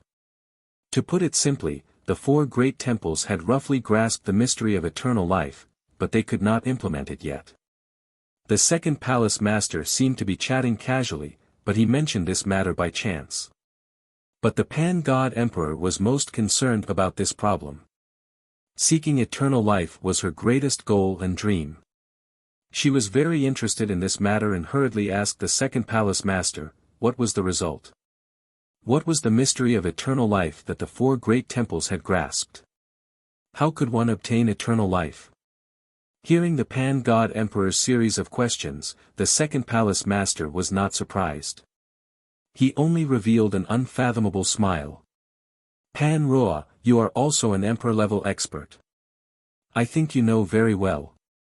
To us, there is no need to be reluctant to leave anything in this world. Only the mystery of eternal life is our final pursuit. The four great temples spent tens of thousands of years, countless efforts, manpower, and material resources to find some clues. The mystery of eternal life is, of course, top secret. In the Kongming Temple, only the five of us know some inside information. Even the elders and protectors have no right to know. So, do you understand what I mean? The second palace master had spoken very bluntly. The mystery of eternal life was the top secret of the Kongming Temple. How could it be casually told to outsiders? Even the protectors and elders had no right to know. Only the palace masters had the right to know. In other words, with the pan-god emperor's strength, if she joined the Kongming Temple, she would most likely become the sixth palace master. At that time, she would have the right to know the inside information. The pan-god emperor was not stupid. She was very smart. She naturally understood the second palace master's meaning and immediately fell into silence and hesitation. In all fairness, she very much wanted to join the Kongming Temple and become the sixth palace master. Then she would know the mystery of eternal life. This was her greatest pursuit. Previously, she had joined forces with the other four god emperor and spent thousands of years and efforts to continuously research the star of origin. This was also the reason. But she could not be reckless, and she could not make a decision on impulse. Not only was the fate of the 90,000 soldiers under her command in her hands. The other four god emperor were also her most trusted allies. If she wanted to join the Kongming Temple, she had to first discuss with the four god emperor. Chapter 44-44. The second palace master was also an extremely shrewd person. Seeing the Pan-Roa god emperor remain silent, he guessed that she was hesitating about whether or not to enter the Kongming Temple.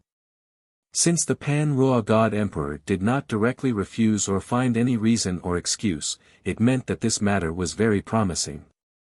However, the Pan-Roa god emperor still had some misgivings, so she could not immediately make a decision. The second palace master did not rush her and began to talk about the past of the four great temples, focusing on some of the people and matters of the Kongming Temple. He spoke at great length, and Ji Tianqing, Crimson Afterglow, and the others all listened to him. He did not delve into the details, but the core meaning was to express the powerful foundation of the Kongming Temple and its peaceful atmosphere. In any case, the four great temples were very harmonious and were not enemies, but more like partners. There was no war on the planet of origin, nor was there any hatred or conflict. The Pan-Ruo God Emperor would only receive stability and generous conditions after joining the Kongming Temple with her over 90,000 soldiers. There would be no risk. In fact, their duty was only to follow the temple's orders, and they would not have to pay too great a price. The second palace master moved with emotion and reason, trying to persuade the Pan-Ruo God Emperor in a roundabout way. He had come to Seven Moon Mountain this time specifically to deal with this matter, so he naturally hoped that the Pan-Ruo God Emperor would give a reply as soon as possible. However, the Pan-Ruo God Emperor finally decided to wait and see for a while after hearing his words. Before leaving, she cupped her fists and bowed to the second palace master, and said in a sincere tone, "Many thanks to the second palace master for clearing up this junior's doubts and allowing this junior to have a deeper understanding of the planet of origin and the four great temples. This junior understands senior's good intentions, and has indeed thought of joining the Kongming Temple. However, this matter is of great importance, and this junior cannot act arbitrarily. After all, the fate of the 100,000 soldiers is in this junior's hands. Senior, please wait patiently for a while, and allow this junior to carefully consider this matter." Seeing that she still could not make up her mind, the second palace master felt that it was a pity. However, he didn't say much. Maintaining his amiable smile, he nodded and said, "This matter is indeed of great importance. We can't be reckless and hasty.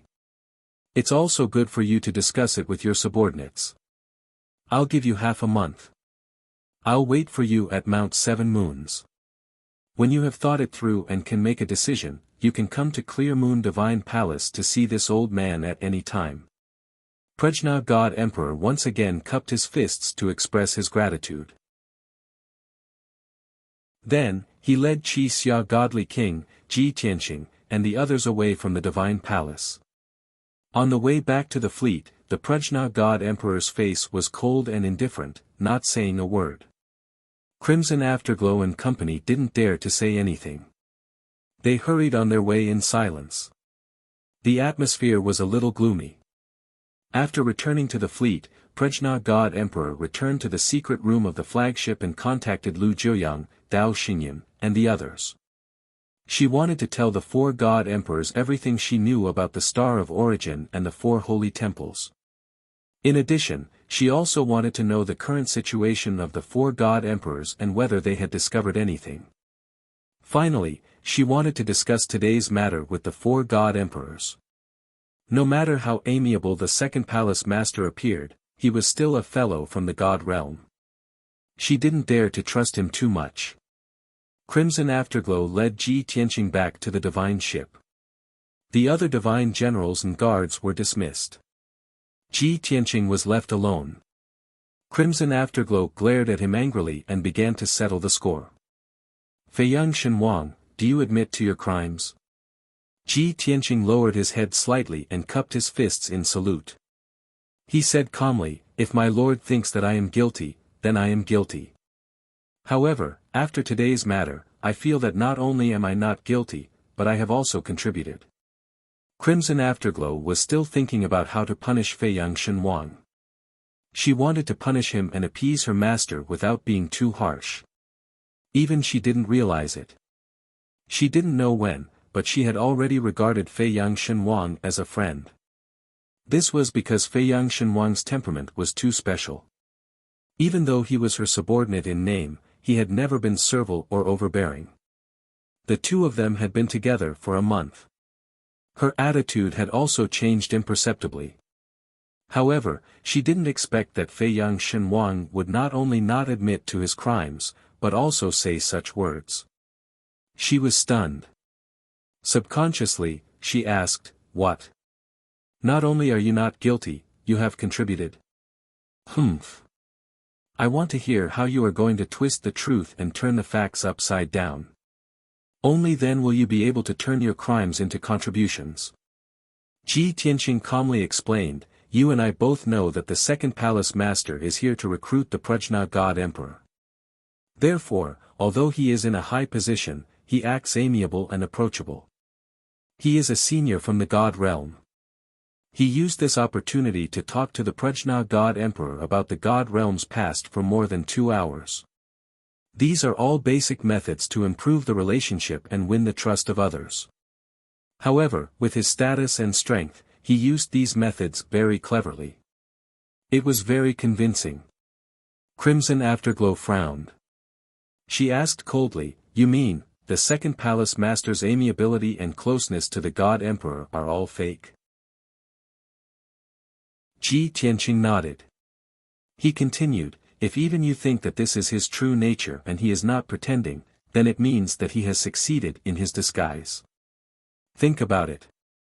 Your disciples and grand-disciples, the sect and orthodoxy that you created, were destroyed 10,000 years after you left. Wouldn't you be sad? You might even feel angry and want to get to the bottom of it. You might want to find out who destroyed your disciples and grand-disciples, right?" However, the second palace master's expression only dimmed for a moment before it returned to normal. "Even a talkative person like me, who is about to be punished by the Prajna God Emperor, still has the heart to speak for me and help me out. Don't you think that this is too fake?" Crimson Afterglow squinted her eyes and stared at Ji Tianqing. She said in a low voice, "The second palace master helped you out, but you slander him like this? Isn't this the behavior of a despicable person?" Ji Tianqing sneered. "I don't know the second palace master, and I am just an insignificant pawn. Why would he care about me and help me out? There is only one answer. That is, if he wants to recruit us, he has to put on an act and put on a disguise." Crimson Afterglow gradually accepted his explanation, but she was still unwilling to believe it completely. She continued, "Even if the second palace master's behavior is a little abnormal, even if he is like you said, deliberately putting on an act to recruit us, there is no harm in it for us. After saying so much, are you going to reject the second palace master's recruitment?"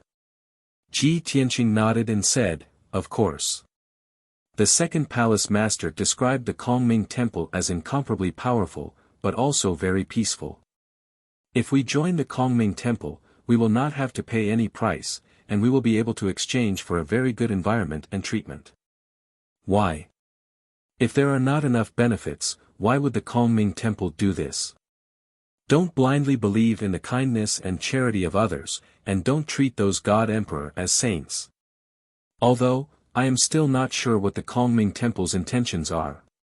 But I am sure that it is not something good."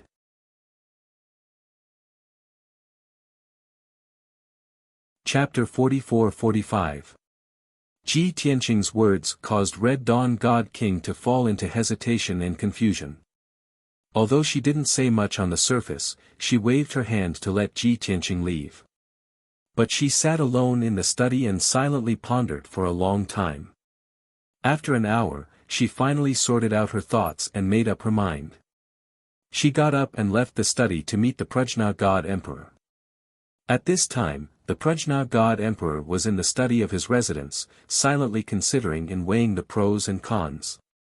In the previous 2 hours, she had contacted Azura, Yuming, Lu Jiuyang, and Dao Xingyun. Not only did she ask about the 4 God Emperors' recent situation, she also explained her own situation to them, as well as the Kongming Temple's recruitment of her. Although she was somewhat interested in joining the Kongming Temple, she still had to ask the 4 God Emperors' opinion before she could make a decision. After all, the 4 God Emperor were her most trusted allies. At present, everyone was scattered in various parts of the Star of Origin, far away from each other, and probably couldn't meet in a short period of time. But the Prajna God Emperor had to consider that when everyone met in a few years, they would most likely unite again to create a new force. Perhaps, the force created by the 5 of them together could contend against the 4 god temples. If she didn't ask the 4 god emperor's opinion and decided to join the Kongming temple on her own, it was tantamount to betraying the 4 god emperor. After Azura, Yu Ming, Lu Jiuyang, and Dao Xingyun received her message and found out about her current situation, they all replied to her message.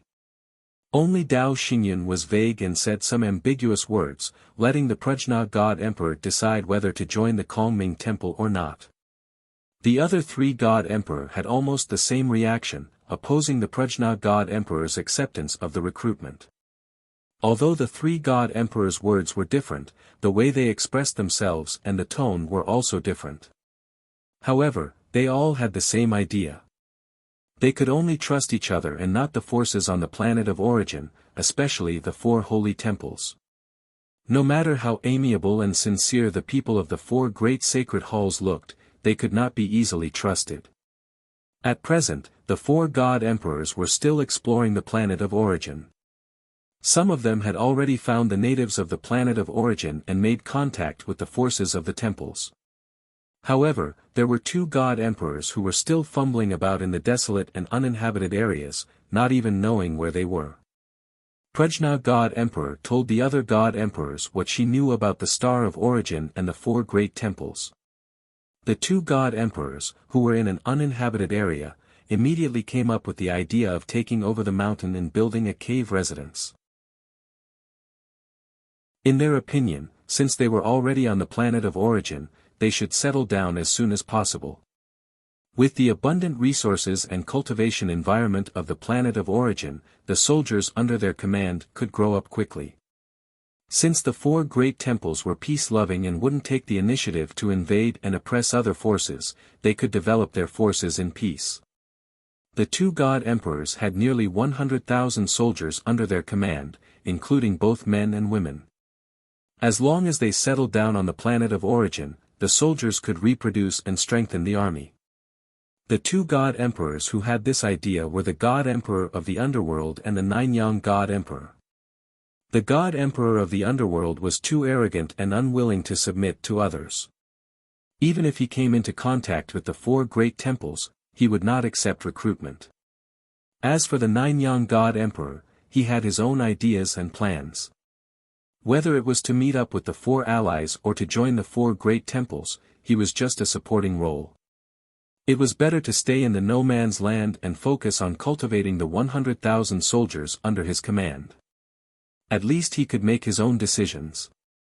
Dao Xingyun and the Shura god emperor had already come into contact with the powerhouses of the 2 temples. However, the Shura god emperor was cautious and shrewd by nature. He was still secretly observing and tracking the people of the temples.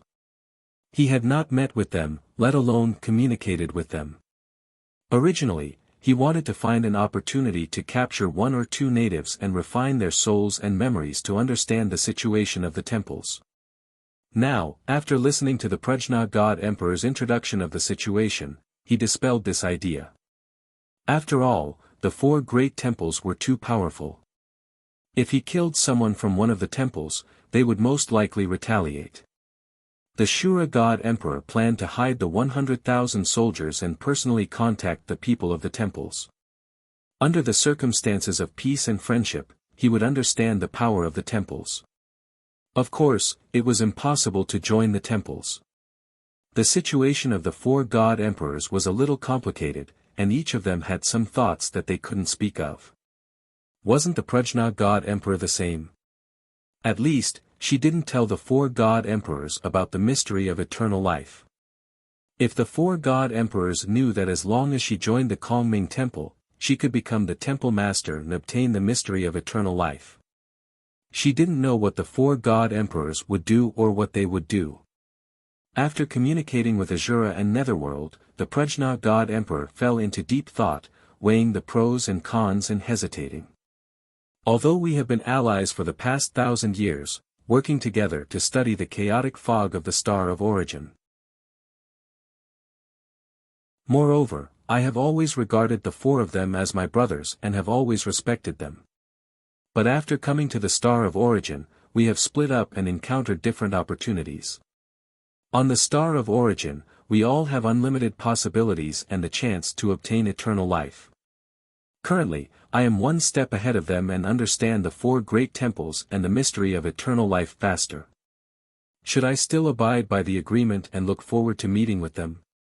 The Prajna God Emperor muttered to himself, his eyes flickering. At this time, Crimson Dawn's voice sounded outside the study. Disciple Crimson Dawn requests an audience with Master. Crimson Dawn's voice interrupted the Prajna God Emperor's thoughts. She raised her hand and sent out a ray of divine light, opening the door to the study. Her voice was calm as she said, "Enter." Crimson Dawn pushed the door open and entered. After bowing to the Prajna God Emperor, he stood in front of the table. The Prajna God Emperor leaned back on the jade chair and took a sip from the teacup on the table. She asked slowly, "Crimson Dawn, are you here to report to Master? That Feiyang Shenhuang, how did you deal with him?" She had long seen that Feiyang Shenhuang was highly trusted and valued by Crimson Dawn. Even if Feiyang Shenhuang made a mistake, Crimson Dawn would take the initiative to punish him and then plead with her, protecting Feiyang Shenhuang in disguise. The Prajna God Emperor couldn't be bothered to pursue this matter. Crimson Dawn was her most beloved disciple. Of course, she wouldn't punish Feiyang Shenhuang for such a small matter and disappoint Crimson Dawn. The Prajna God Emperor had already thought it through. No matter how Crimson Dawn punished Feiyang Shenhuang, she wouldn't pursue this matter any further. This matter would just be a formality. But she never would have thought that Qi Xia Deity King would stammer as if he wanted to say something. The Prajna God Emperor frowned and asked in a low voice, "What? Based on your reaction, could it be, you didn't punish him and are only here to plead with Master?" Having been seen through, Crimson Dawn could only brace himself and muster up the courage to say, "Master, Feiyang Shenhuang wasn't spouting nonsense, nor did he offend his superiors. He did this for your own good, to fulfill his duty."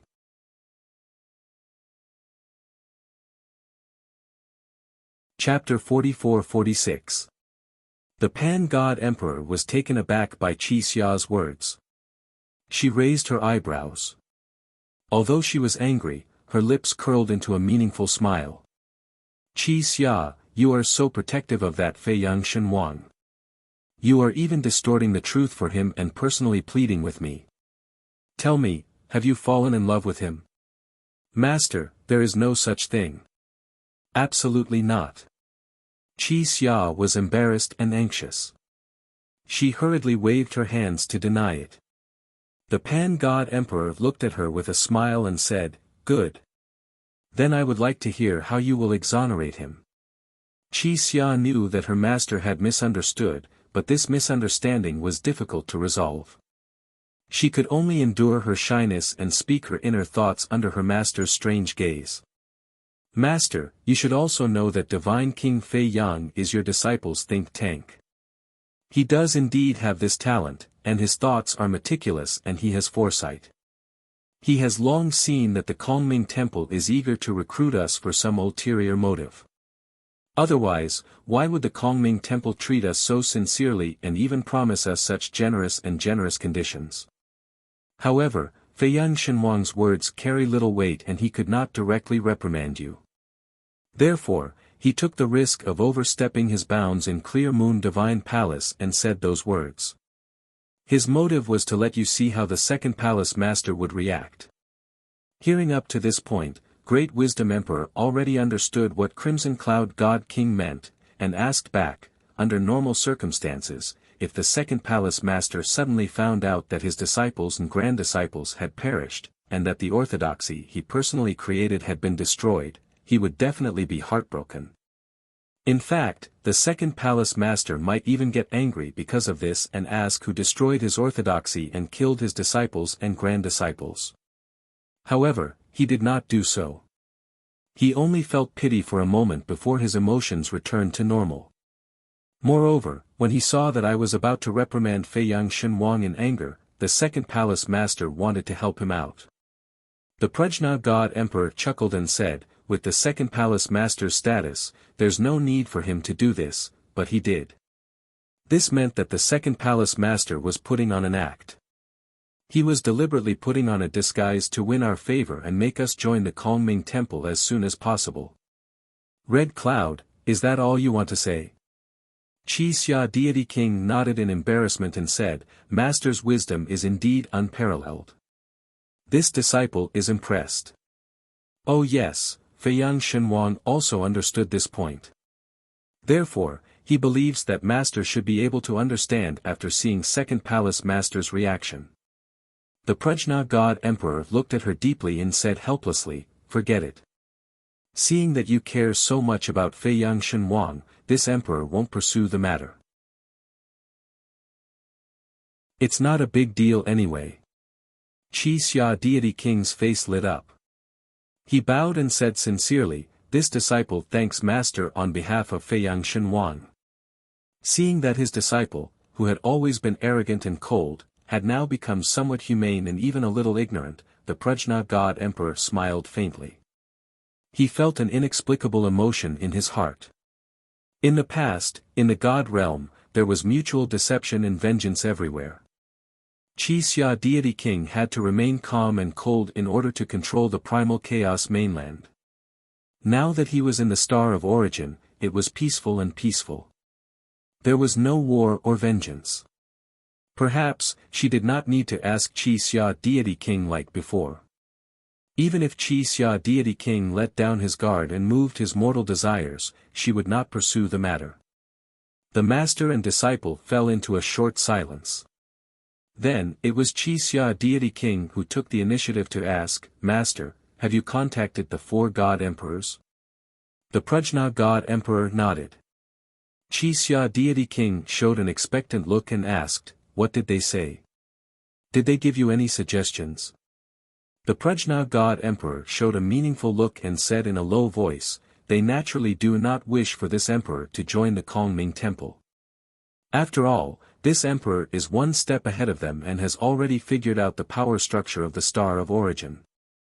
And they are still wandering around in the uninhabited areas, or have just come into contact with people from other temples. Qi Xia Deity King understood the meaning in his master's words. He lowered his voice and asked, Master, do the 4 God Emperors all object to you joining the Kongming Temple? What are your plans? Are you not going to find the 4 God Emperors and meet up with them? The Prajna God Emperor elegantly sipped his tea and said, of course they are opposed. Not only do they have ulterior motives, but this emperor is also holding back. There is no such thing as absolute loyalty in this world. It is only about how much benefit betrayal and breaking ties can bring. Coming to this new world, the origin of the universe, who does not want more opportunities to reach the peak and obtain eternal life? As for meeting up with them, it is not impossible, but we are scattered all over the Star of Origin. It will take at least a few years for us to meet up. The key question is, what is the point of meeting up? We are not being hunted down by the 4 temples. Why do we need to stay together and fight against the strong enemies? Since the Star of Origin is very safe, of course, we will rely on our own abilities to find opportunities. In front of his most trusted disciple, the Prajna God Emperor did not hold back and spoke from the bottom of his heart. Qi Xia Deity King panicked and asked anxiously, Master, you mean, you are going to agree with the Second Temple Master and join the Kongming Temple? The Prajna God Emperor nodded and said, do not forget, we have spent 1,000 years of effort, sparing no expense to explore the Star of Origin. What is it for? It is to pursue the path of eternal life. What is the use of meeting up with the 4 God Emperors and forming an alliance? The resources on the Star of Origin are inexhaustible, and there is no killing or war. Moreover, the 4 temples have spent tens of thousands of years of effort to find the mystery of eternal life. After I meet up with the 4 God Emperors and form an alliance, won't it also take me tens of thousands of years to find out the mystery of eternal life? If so, don't say that I am not willing to form an alliance. I am afraid that they will make the decision faster than me and join the 4 temples. This. Qi Xia Deity King was stunned, not knowing how to persuade or refute her master. After hesitating for a moment, she squeezed out a sentence, "But master, are you really not worried that the Second Temple Master has ulterior motives and that the Kongming Temple wants to use us?" The Prajna God Emperor nodded and said, "Of course, I have considered these problems. Therefore, I will not make a decision so easily and hastily. Of course, I will continue to discuss with the Second Temple Master. At least, I will find out the real reason why the Kongming Temple is so eager to recruit us. Even if the Kongming Temple wants to use us, I will also find out what value we have. If we are used by the Kongming Temple, will the advantages outweigh the disadvantages, or will the disadvantages outweigh the advantages?" Qi Xia Deity King was still unwilling and wanted to persuade a few more words. But the Prajna God Emperor waved his hand and said, "Qi Xia, you don't need to say any more. I already have a plan, you can leave now.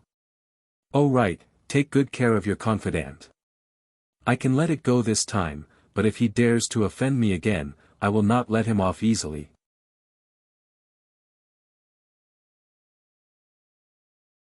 Chapter 44-47. Since the Prajna God Emperor had already made up her mind, Qi Xia had nothing more to say. She bowed and left. But when she went back, she was a bit disappointed and worried. If it was before, she would have trusted her master. No matter what decision her master made, she would have supported her without hesitation, and she would have had hope and expectations. But now, after spending a month with Feiyang Shenhuang, she had been imperceptibly influenced by him, and her views and thoughts had changed. She couldn't help but worry. If the Kongming Temple had ulterior motives, her master's decision would be too risky. The fate and future of more than 90,000 soldiers were in her master's hands. Nothing could go wrong. Just like that, Qi Xia returned to her worship with a belly full of worry. Ji Tianqing was still waiting for her in the study. When he saw her return, he took the initiative to ask, what was the result? Did the Prajna God Emperor make her decision? Qi Xia looked at him and nodded. She walked to the table and sat down. She picked up a teacup and silently drank tea. Ji Tianqing saw her reaction and guessed that the result was not satisfactory. He asked, "Did your persuasion not work? Did the Prajna God Emperor stubbornly insist on joining the Kongming Temple?" In Qi Xia's view, given the intelligence of Feiyang Shenhuang, it was not surprising that she could guess this result. It was completely normal. She nodded, her eyes dim. "Even you and I can see that there is something wrong with that second palace master. The Kongming Temple is definitely plotting something. Master should also be able to see it, but she has her own thoughts and plans. Once she has made up her mind, she will not easily change it."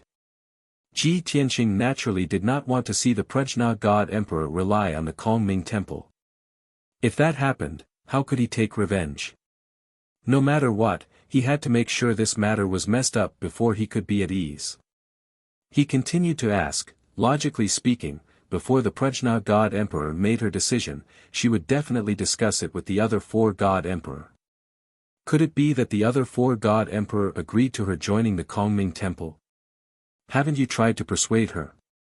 Qi Xia Deity King nodded and said, "Of course, I've spoken to the 4 God Emperors and 3 God Emperors objected to it.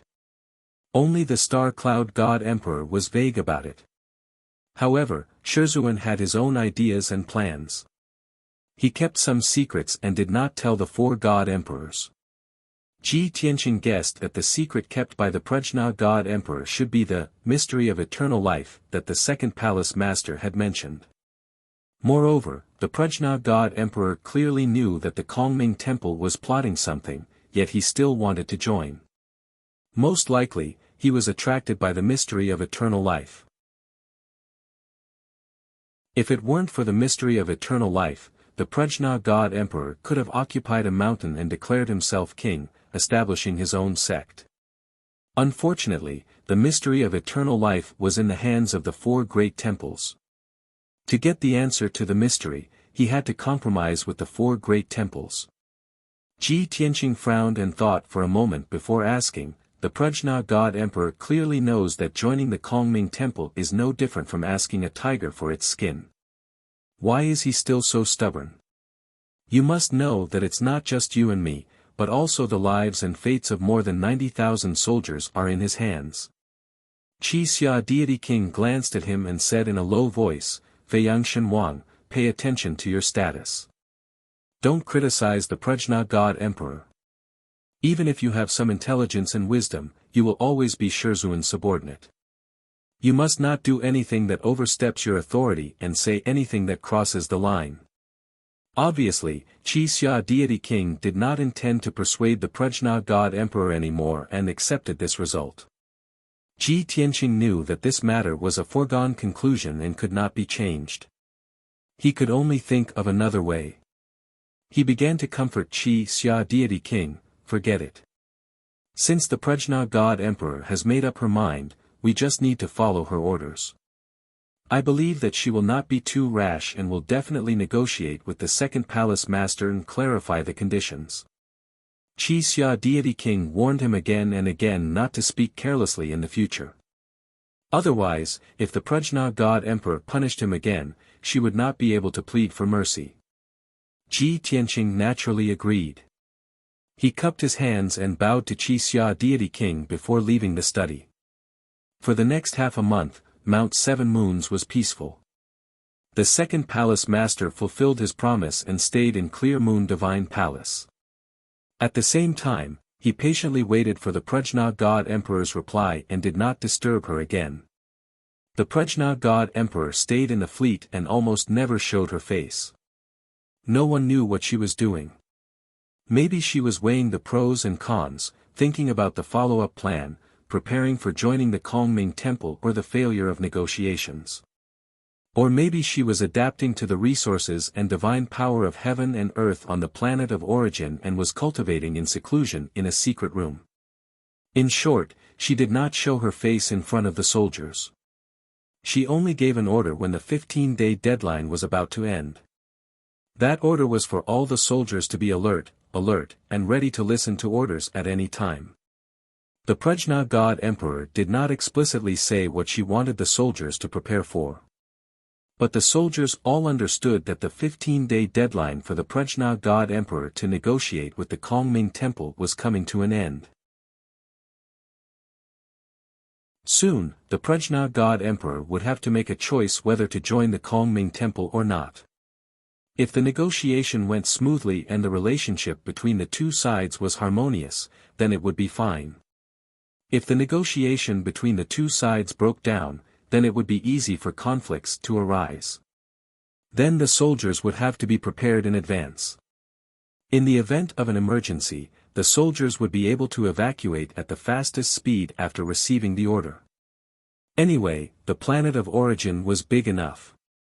As long as they escaped from the Kongming Temple's sphere of influence, the fleet could find a place with spirit veins and settle down. Understanding the Prajna God Emperor's intention, the many soldiers prepared for battle and entered a state of high alert. Finally, the 15-day deadline was over. On the morning of the 16th day, the Prajna God Emperor left the fleet and brought Qi Xia God King and the 18 God Generals to the Clear Moon Divine Palace to negotiate with the second palace master. To Ji Tianqing's disappointment, he had wanted to go with Qi Xia God King and personally witness the negotiation process. At least, he would be able to understand the key points and results of the negotiation. But Qi Xia God King was afraid that he would spout nonsense again and say something inappropriate, which would make the Prajna God Emperor angry. If this happened again, she would not be able to protect Ji Tianqing. Therefore, she rejected Ji Tianqing's request and asked him to stay in the fleet's camp. Ji Tianqing could only stay in the fleet because of his identity. He also thought of secretly following the Prajna God Emperor and the others and sneaking into the Clear Moon Divine Palace to listen in. But after serious consideration, he felt that this was too risky. He was confident that he could hide from the Prajna God Emperor, but he was not confident that he could hide from the second palace master. After all, the second palace master was not an ordinary God Emperor. Previously, when he was chatting with the Prajna God Emperor, they had talked about the differences in the realms of God Emperor. On the planet of origin, the four great holy temples seemed to have only four realms of God Emperor. The first was the initial realm, the second was the middle realm, and the third was the upper realm. Most of the God Emperors were at the initial realm, but the second Palace Master had already reached the middle realm. The Grand Palace Masters of the four great holy temples were basically at the upper realm of God Emperor. And the primordial Lord of Heaven, who had already attained immortality, was the only one at the eternal realm.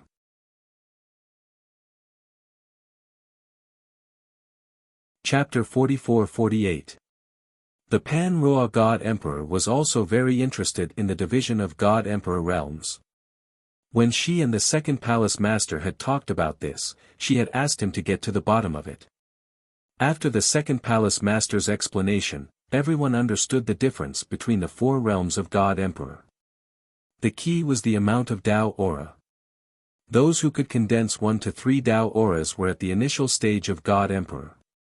Those who could condense 4 to 6 Tao auras were at the middle stage of God Emperor. Those who could condense 7 to 9 Tao auras were at the upper stage of God Emperor. And those who could condense 9 Tao auras and attain eternal life were only the primordial Lord of Heaven and Earth. The second Palace Master's explanation confirmed Ji Tianqing's initial guess. The strength of God Emperor was indeed differentiated by the amount of Tao auras. This also made everyone understand that the second Palace Master had condensed at least 4 Tao auras. Ji Tianqing had only condensed 1 Tao aura and did not know the difference between his own strength and the second Palace Master's. He could only give up on the idea of following the Pan-Roa God Emperor to listen to the discussion. He stayed in the fleet and waited patiently for news. On the other side, the Pan-Roa God Emperor brought Qi Xia Supreme Being and the others into the Clear Moon Divine Palace. The second Palace Master did not put on airs.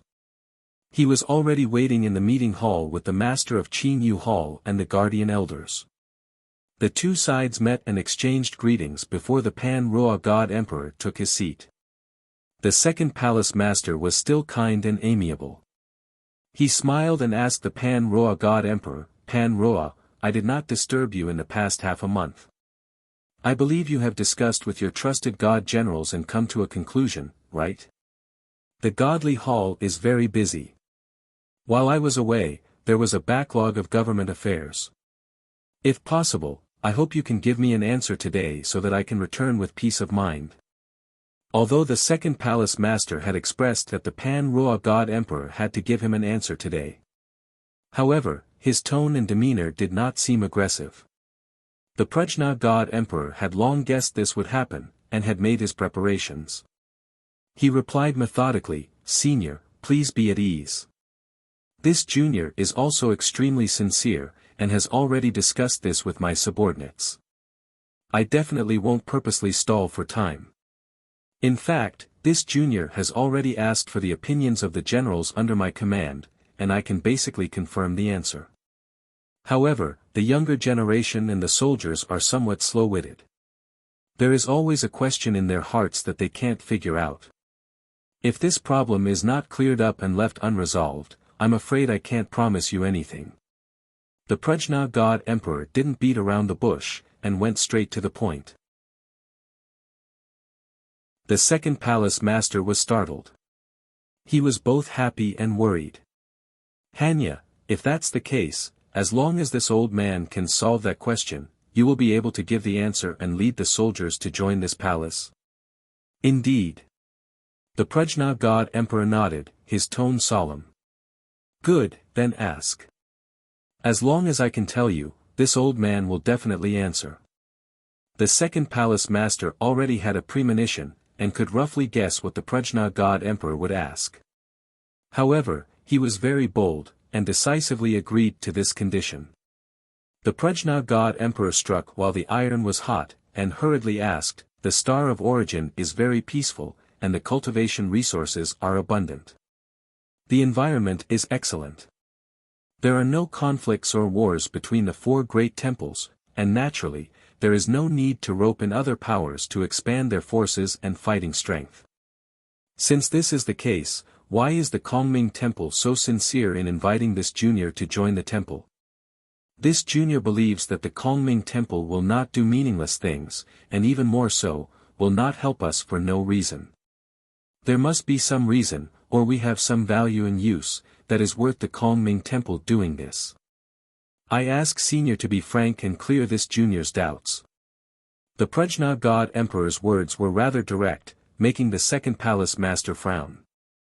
The amiable smile on his face dissipated. Originally, he wanted to give a long speech, describing how the Kongming Temple was benevolent, and how it had helped countless members of the desolate race, bringing them under the temple's wing, and providing them with protection. However, he could tell that the Prajna God Emperor would not believe such hypocritical words. They were all God Emperor experts, and the Prajna God Emperor was definitely one of the overlords of the heavenly realm. He was definitely not that easy to fool. If he did not tell the real reason, the Prajna God Emperor would definitely not agree to join the Kongming Temple. After deliberating for a moment, the second palace master said earnestly, Prajna, since you do not believe in my benevolence, nor do you believe in our goodwill, then this old man will not beat around the bush with you. I'll be direct with you. That's right, the reason why I took the initiative to recruit you is because I have a motive. However, this motive is not a bad thing, nor will it endanger your interests and safety.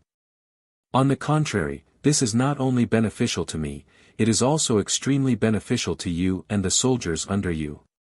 The Prajna God Emperor remained unmoved. He looked calmly at the second palace master, waiting for him to continue. The second palace master sighed as a wry smile appeared on his lips. He explained, to be honest, we have always been searching for the person of destiny. For this, we have not hesitated to travel mountains and rivers to search all living beings in the territory. We have checked the qualifications and bloodlines of every talented person. No one knows what kind of person the person of destiny is, or what kind of race they are. Perhaps they are among the people of the temple, or perhaps they are among you and the soldiers under you. In short, I need to take you in, nurture and observe you, and choose the most outstanding genius among you. Other than that, I have no other requests for you. As you know, the four great temples coexist peacefully, without any conflicts or killing. There is no lack of cultivation resources on the planet of origin. What do you think I can use you for? The Prajna God Emperor had also thought about this question, but after thinking about it over and over again, he really could not think of what the Kongming Temple could use them for. The person of destiny? The second palace master's explanation made her believe a little, and some doubts and guesses appeared in her mind. What is the person of destiny? Is it related to the mystery of eternal life? If the Kongming Temple finds the person of destiny, how will they deal with it? The second palace master nodded and said, this is a top secret, and I can only tell you because you are sincere in wanting to join me. Yes, the person of destiny is indeed related to the mystery of eternal life. I have spent a lot of effort to find the person of destiny. If I find him, I will do my best to nurture and protect him. I can promise you that as long as you and the soldiers under you are loyal to me and do not do anything that will harm my interests, I will not harm you. At this point, even if the Prajna God Emperor's doubts had not been completely dispelled, he could not say anything more.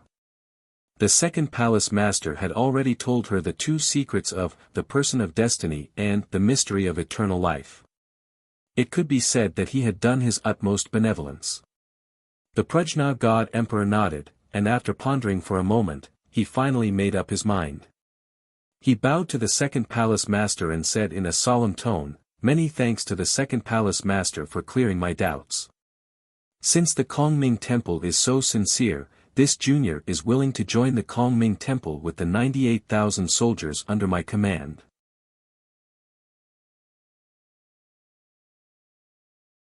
Chapter 44-49. The Prajna God Emperor had finally decided to join the Kongming Temple. When she announced her decision, the second palace master smiled kindly and gratified. The Hall Master of Pure Moon, the Vice Hall Masters, the Elders, and the Protectors of Dharma all looked relieved, as if a heavy burden had been lifted from their shoulders. They had worked so hard for so long, and they had finally received results. The Prajna God Emperor had brought more than 90,000 soldiers to join the Kongming Temple, and they had a part to play. When the Kongming Temple had successfully incorporated the Prajna God Emperor's fleet, they would definitely be rewarded accordingly. Although the planet of origin was full of divine power and cultivation resources, the most common cultivation resources were the most common. However, the most common cultivation resources were at the God-Lord level. God-King level resources were rarer. Even more precious were the supreme-grade cultivation resources, which were usually hidden in certain secret realms or dangerous mountains and rivers. Even with the influence of Qin Yu Hall, it was difficult to find treasures and cultivation resources of that level. The treasures that the Kongming Temple used to reward its branches were all supreme-grade treasures. It was said that above supreme-grade treasures were emperor-grade treasures and cultivation resources. They were all rare treasures that had been created by the heavens and the earth. They were treasures that Qin Yu Hall did not dare to hope for. Only the Kongming Temple had the ability to obtain such treasures. Only those who had made outstanding contributions and made earth-shattering contributions would be rewarded with emperor-level treasures. The Qin Yu Hall had successfully helped the Second Palace Master recruit the Prajna God Emperor's fleet. The merit could be big or small. If nothing unexpected happened, the Kongming Temple would definitely reward the Qin Yu Hall with a large amount of emperor-grade treasures. If a peerless genius, or even a person of destiny, appeared in the Prajna God Emperor's fleet, then the Kongming Temple would definitely reward the Qin Yu Hall with emperor-grade treasures. Of course, the master of Qin Yu Hall and the others could only think about it. They did not dare to hold out too much hope. The Second Palace Master looked at the Prajna God Emperor with a kind smile. He stroked his beard and said, "Prajna, in the future, you will be glad that you made the right decision today. The 90,000 soldiers under your command will also have the most stable and comfortable cultivation environment. They will also be grateful for your wise decision. On behalf of all the people of the Kongming Temple, I would like to express the most sincere welcome to you and your soldiers." The Kongming Temple would definitely hold a grand ceremony to welcome the Prajna God Emperor. But that was a matter for a few months later. Right now, the Second Palace Master could only use this method to welcome Pan Roa Emperor God. The matter had been settled. The Second Palace Master and the Prajna. Prajna, the First Palace Master said Kongming Temple, Prajna. But tomorrow, you will come with me to the temple's headquarters and meet with the temple masters in person. At that time, we will discuss how to settle you and your subordinates. The Prajna God Emperor had long been mentally prepared for this. She also knew that she didn't bring her soldiers to join the Kongming Divine Temple just for words or to reach an agreement. She definitely had to go to the Kongming Temple's headquarters and meet with the temple masters. She might even have to make some sort of oath. After all, she was also a God Emperor. After joining the Kongming Temple, she was very likely to be the sixth temple master. The grander the Kongming Temple treated this matter, the more important it was to her. On the other hand, if the Second Palace Master made a verbal agreement with her and the matter was over, she would feel that it was not reliable. On this matter, I will follow the Second Palace Master's orders. I hope that the Second Palace Master will take care of me in the future. The Prajna God Emperor bowed to the Second Palace Master and smiled in agreement. However, we will be leaving tomorrow. Time is a bit tight. I hope that the Second Palace Master can give me one more day to arrange my soldiers. The Second Palace Master thought for a moment. Since the matter was going smoothly, one more day was not a big deal. Thus, he readily nodded in agreement. That's fine too. Then this old man will wait for you for one more day. This round trip to the temple's headquarters will take at least 2 months. The soldiers under your command can either stay where they are or move into 7 Moon Mountain. In any case, we will be a family in the future. The Qin Yu Hall will definitely make the proper arrangements for your soldiers. The Prajna God Emperor thought for a moment and waved her hand. Thank you for your kind intentions, Senior. This junior has too many soldiers. If we rashly enter the Seven Moons Mountain, it will cause trouble for the master of Qin Yu Hall and the others. There is no need for them to move. Just staying where they are is fine. The second palace master would not insist on this matter. He nodded and said, you can decide for yourself. In any case, you will follow this old man to the temple's headquarters. After the matter is settled, you will definitely be assigned a territory to form a new branch. The second palace master knew that as long as nothing unexpected happened, the Prajna God Emperor would definitely become the sixth palace master of the Kongming Temple. The 90,000 soldiers under the Prajna God Emperor's command were all from the God realm and the various galaxies. To the planet of origin, these 90,000 soldiers were the foreign flood tribe. The Prajna God Emperor did not wish for his soldiers to be scattered and placed in different branches.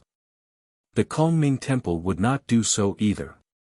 The most suitable result was to arrange for the 90,000 soldiers to be placed in a territory to act as a new branch. However, it was a bit of a stretch to form a branch with such a small number of people. But as time passed, the 90,000 soldiers would have to reproduce and their numbers would slowly increase. The second palace master had already thought it through. When he returned to the headquarters with the Prajna God Emperor, he would persuade the Prajna God Emperor to think of a way to expand the population.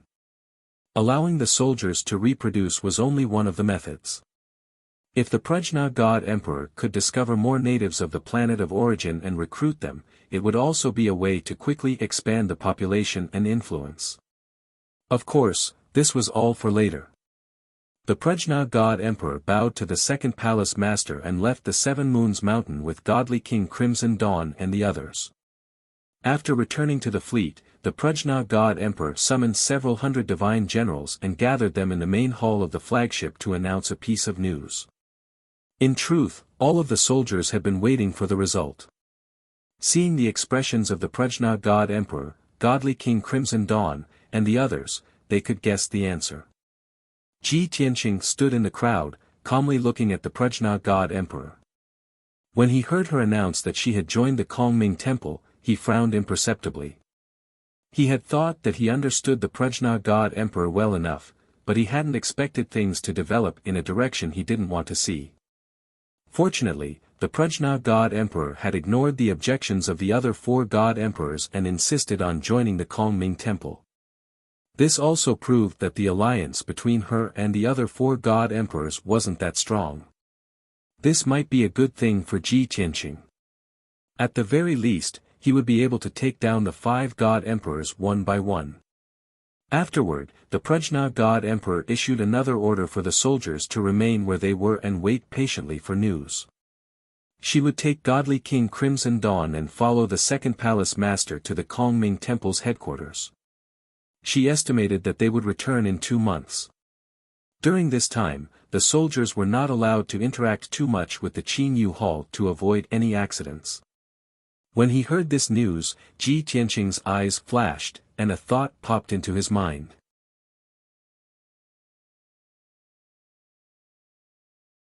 Chapter 44-50. The fact that the Prajna God Emperor had led her soldiers to join the Kongming Temple was an unchangeable fact. The only thing Ji Tianqing could do now was to destroy the relationship between the two sides and prevent this from happening. If the Prajna God Emperor stayed in the fleet, even if the second Hallmaster returned to the Kongming Temple headquarters, it would be difficult for him to find an opportunity to attack. After all, the Seven Moon Mountain was 100,000 miles away from the fleet, and there were countless God Kings in the Qin Yu Hall. However, Ji Tianqing heard that the Prajna God Emperor was going to leave with God King Qi Xia for 2 months. Of course, this was good news for him. The second Hallmaster, who was the biggest threat to him, would definitely return to the Kongming Temple headquarters. If the Prajna God Emperor left the fleet, then her fleet and Qin Yu Hall would have no God Emperor to oversee them, and Ji Tianqing could do whatever he wanted. Next, Hanya God Emperor announced a series of orders in front of everyone, giving the two marshals and the various divine generals various missions. God King Qi Xia was going to follow her to the Kongming Temple headquarters, so only the two marshals were left to guard the fleet. The Prajna God Emperor's orders and missions were intended to adjust the personnel of the various god warships so that the soldiers could peacefully stay in the fleet and cultivate for the next 2 months. She repeatedly emphasized that the soldiers should stay in the fleet and not go out as they pleased, and they should not have any conflicts with the people of the Qin Yu Hull. She would return in 2 months, and the Kongming Temple would definitely distribute land to the soldiers. After the meeting, the god generals left to carry out their missions. The Prajna God Emperor also left the meeting hall and returned to the study with God King Qi Xia and the two marshals. Ji Tianqing waited patiently and secretly observed the personnel movements of the various god warships, silently memorizing them. Before the Prajna God Emperor left, he wouldn't do anything out of line. Even so, before Crimson Dawn God King left with Prajna God Emperor, he sought him out alone and repeatedly warned him not to cause any trouble. Clearly, Crimson Afterglow understood his temperament and was worried that he would cause trouble. That was why he warned him in such a serious tone. Ji Tianqing naturally agreed and did not show any signs of resistance. On the morning of the 3rd day, Prajna God Emperor brought Crimson Afterglow to 7 Moon Mountain to meet up with the 2nd Hall Master. The 2nd Palace Master took Ban Roa, Qi Xia, and his guards and left 7 Moon Mountain on a divine ship. The Master of Qin Yu Hall, the Vice Hall Masters, the Elders, and the Protectors all saluted him in the sky. After a short while, when the 2nd Palace Master's flagship disappeared into the horizon, the crowd returned to their residences. 7 Moon Mountain returned to peace. The citizens of Qin Yu Hall returned to their normal lives and did what they were supposed to do. 100,000 li away, the Prajna fleet also fell into silence. All of the soldiers stayed in the god warships and cultivated in peace. Of course, Prajna God Emperor had previously warned the soldiers not to let down their guard completely. Every god warship had several dozen soldiers to take on the task of protecting it. This was extremely necessary. Even though Prajna God Emperor had joined the Kongming Temple, he couldn't completely trust the Kongming Temple. He still had to remain vigilant. Even the two marshals guarding the fleet were cultivating in seclusion while the other remained vigilant. Ji Tianqing remained in Crimson Dawn God King's flagship, assuming the role of the guard leader. The soldiers all knew that he had a close relationship with Crimson Dawn God King and was deeply trusted and valued. In Crimson Dawn God King's absence, he was able to give orders and had a lot of authority. Of course, even though his identity was a little special, under the current circumstances, he still had to obey the orders of the two marshals. Prajna God Emperor had clearly announced that after she and Crimson Dawn God King left, all authority would be in the hands of the two marshals. In the first few days, Ji Tianqing didn't show the slightest bit of abnormality. He was in charge of more than 30 soldiers guarding Crimson Dawn God King's flagship. He basically never left the god warship. On the surface, it looked like he was meditating and cultivating, occasionally walking around the god warship. But in reality, he was constantly monitoring the situation of the entire fleet. In these few days, there was nothing unusual about the fleet. Not only the guards of the god warships, but even the two marshals had let down their guard. 5 days later, Ji Tianqing expanded his range of activities. He would occasionally leave the god warship and wander around the fleet. He would enter the various god warships under various pretenses to check the distribution of personnel and the situation of the defenses. Marshals noticed his abnormality and sternly questioned him about what he was doing. Ji Tianqing had already thought of an excuse.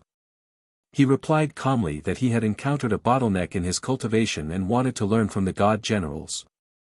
This excuse was very reasonable. He was a 6th-tier divine king. After coming to the planet of origin, his strength had increased exponentially. He had reached the peak and was about to break through to the 7th tier. He was only 1 step away from becoming a high deity king, and he would be able to reach a higher level. Therefore, it was understandable that he was eager to break through to the next level. Marshal Zhuo couldn't stop him. He could only let him visit the various god warships. Another 10 days passed. Ji Tianqing visited more than 400 god warships and discussed their cultivation experiences with each of the god generals. In this way, everyone knew that he was about to break through to the upper divine king level. Therefore, he expanded his range of activities. He left the fleet and went to various mountains and forests to search for cultivation resources. Of course, this was not allowed. Before the Prajna god emperor left, he had repeatedly ordered that no one was allowed to leave the fleet without permission. Marshal Zhuo found Ji Tianqing again and reiterated the Prajna god emperor's order. He forbade him from leaving the fleet. However, Ji Tianqing said that he was at the critical moment of breaking through to the upper divine king level. However, he didn't have the necessary cultivation resources or elixirs. Anyway, the planet of origin was full of cultivation resources. There were all kinds of treasures around the fleet.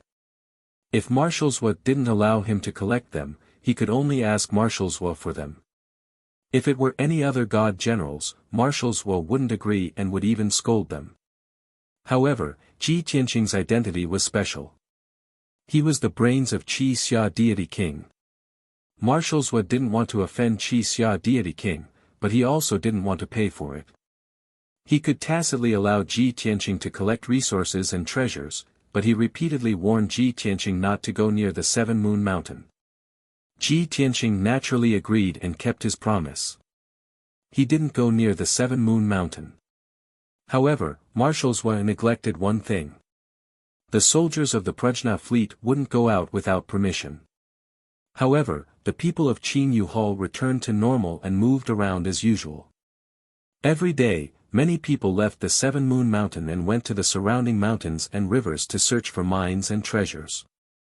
As a result, Ji Tianqing soon met the people of Qin Yu Hall in the mountains hundreds of thousands of miles away. He wanted to stir up conflict between the two sides, so he started to act. In order to confuse the others, he opened the battleship and summoned dozens of his followers to search for resources and treasures with him. On the surface, they were searching for treasures, but in reality, their target was the people of Qin Yu Hall.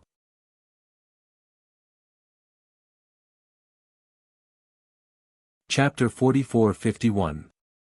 It was difficult for both sides to maintain peace, but it was easy to start a fight. A small team of Pure Moon Hall consisted of more than 20 people in the King of God realm. They were mining ores in a mountain range. It was a mid-king level ore that could be refined into high-quality godly gold and gems. It was one of the most commonly used cultivation resources of Qin Yu Hall. There were many ores in the mountain range, which were worth more than 10 trillion godly stones. Once all the ores were mined, it would be enough for hundreds of thousands of living beings to cultivate for decades. As soon as the team from Qin Yu Hall started mining, Ji Tianqing arrived with more than 50 followers. A month ago, after Ji Tianqing learned the language of the planet of origin, he made many jade slips and distributed them to his friends and followers for them to learn. Therefore, the 50 or so followers under his command had long learned the language of the planet of origin. When they arrived near the ores, without needing Ji Tianqing to give the order, the 50 followers drew their swords and surrounded the people from Qin Yu Hall. The people from Qin Yu Hall were naive. They probably hadn't experienced something like this in a long time, so they didn't know what was going on. They stopped mining and looked at Ji Tianqing and the others in confusion. The leader of the deacons was an upper-level god king. He quickly greeted Ji Tianqing and asked for the purpose of his visit. "Brother, if I remember correctly, you are a divine general under the command of the Prajna god emperor, right? I think I've seen you before at Mount Seven Moons. Brother, why have you brought so many soldiers and surrounded us with swords and swords?" Hearing the deacon's words, Ji Tianqing's followers laughed. Perhaps the deacon had never been beaten by society, or perhaps he couldn't believe that the soldiers under the command of the Prajna god emperor would cause trouble for them. Both sides had been getting along well, and the Prajna God Emperor had also decided to join the Kongming Temple. They were going to be a family in the future. How could this happen? The deacon thought that the planet of origin had always been peaceful, and they had never experienced fighting for resources. There must be some misunderstanding. To his surprise, Ji Tianqing said righteously, "The ores you are mining have been marked by us a long time ago. We were the first to discover it. Without our permission, you mined the ores without permission. That is invasion and plunder." Ah! The deacon was stunned. He didn't expect the other party to say something so shameless. The god kings around him were still looking left and right, trying to find the mark Ji Tianqing had mentioned. One of the young and impetuous god kings retorted in a very unconvinced manner, "Sir, you are twisting words and distorting the truth. As early as a year ago, we had already mined here. You've only been here for less than 2 months. So what if you've made a mark? We were the first to discover it." Ji Tianqing had expected the other party to say this. He sneered and said, "Haha. So you are bullying us because we came late? Is the area around Mount Seven Moons your territory? All the products and resources are yours, and we can't touch a single leaf." Theoretically speaking, that was indeed the case. The area around Mount Seven Moons was Qin Yu Hall's territory to begin with. However, the people of Qin Yu Hall couldn't admit to Ji Tianqing's words. It would make them seem too domineering. Seeing that more than 20 people of Qin Yu Hall didn't say anything, Ji Tianqing said with disappointment, "When the second hallmaster was still here, Qin Yu Hall acted so cordially. We believed you then and thought you were so welcoming. We didn't expect that it was all a disguise. You are actually so narrow-minded, hiding a knife behind a smile. Despicable and shameless." The people of Qin Yu Hall were dumbfounded. They stared at Ji Tianqing with their mouths agape. They didn't expect Ji Tianqing to spout so many resentful words over such a small matter. He even used words like, hiding a knife behind a smile and despicable and shameless. This was too much of an exaggeration, wasn't it? Seeing that Ji Tianqing was going to continue harping on Qin Yu Hall's attitude, the 20 people of Qin Yu Hall were terrified. The leader of the deacons was afraid that if Ji Tianqing continued, the relationship between Qin Yu Hall and the Prajna God Emperor would become even more strained. If that really happened, the master of Qin Yu Hall would punish him severely without having to report it to the second hallmaster. After all, Qin Yu Hall had spent a lot of effort to recruit the Prajna God Emperor's fleet. If something went wrong at this time, he would be the main culprit. He would have to bear the consequences. Therefore, the deacon had no choice but to make a prompt decision. He bowed to Ji Tianqing and said, "I'm really sorry for causing you to misunderstand our hall. The Prajna God Emperor and his soldiers have already joined the Kongming Temple.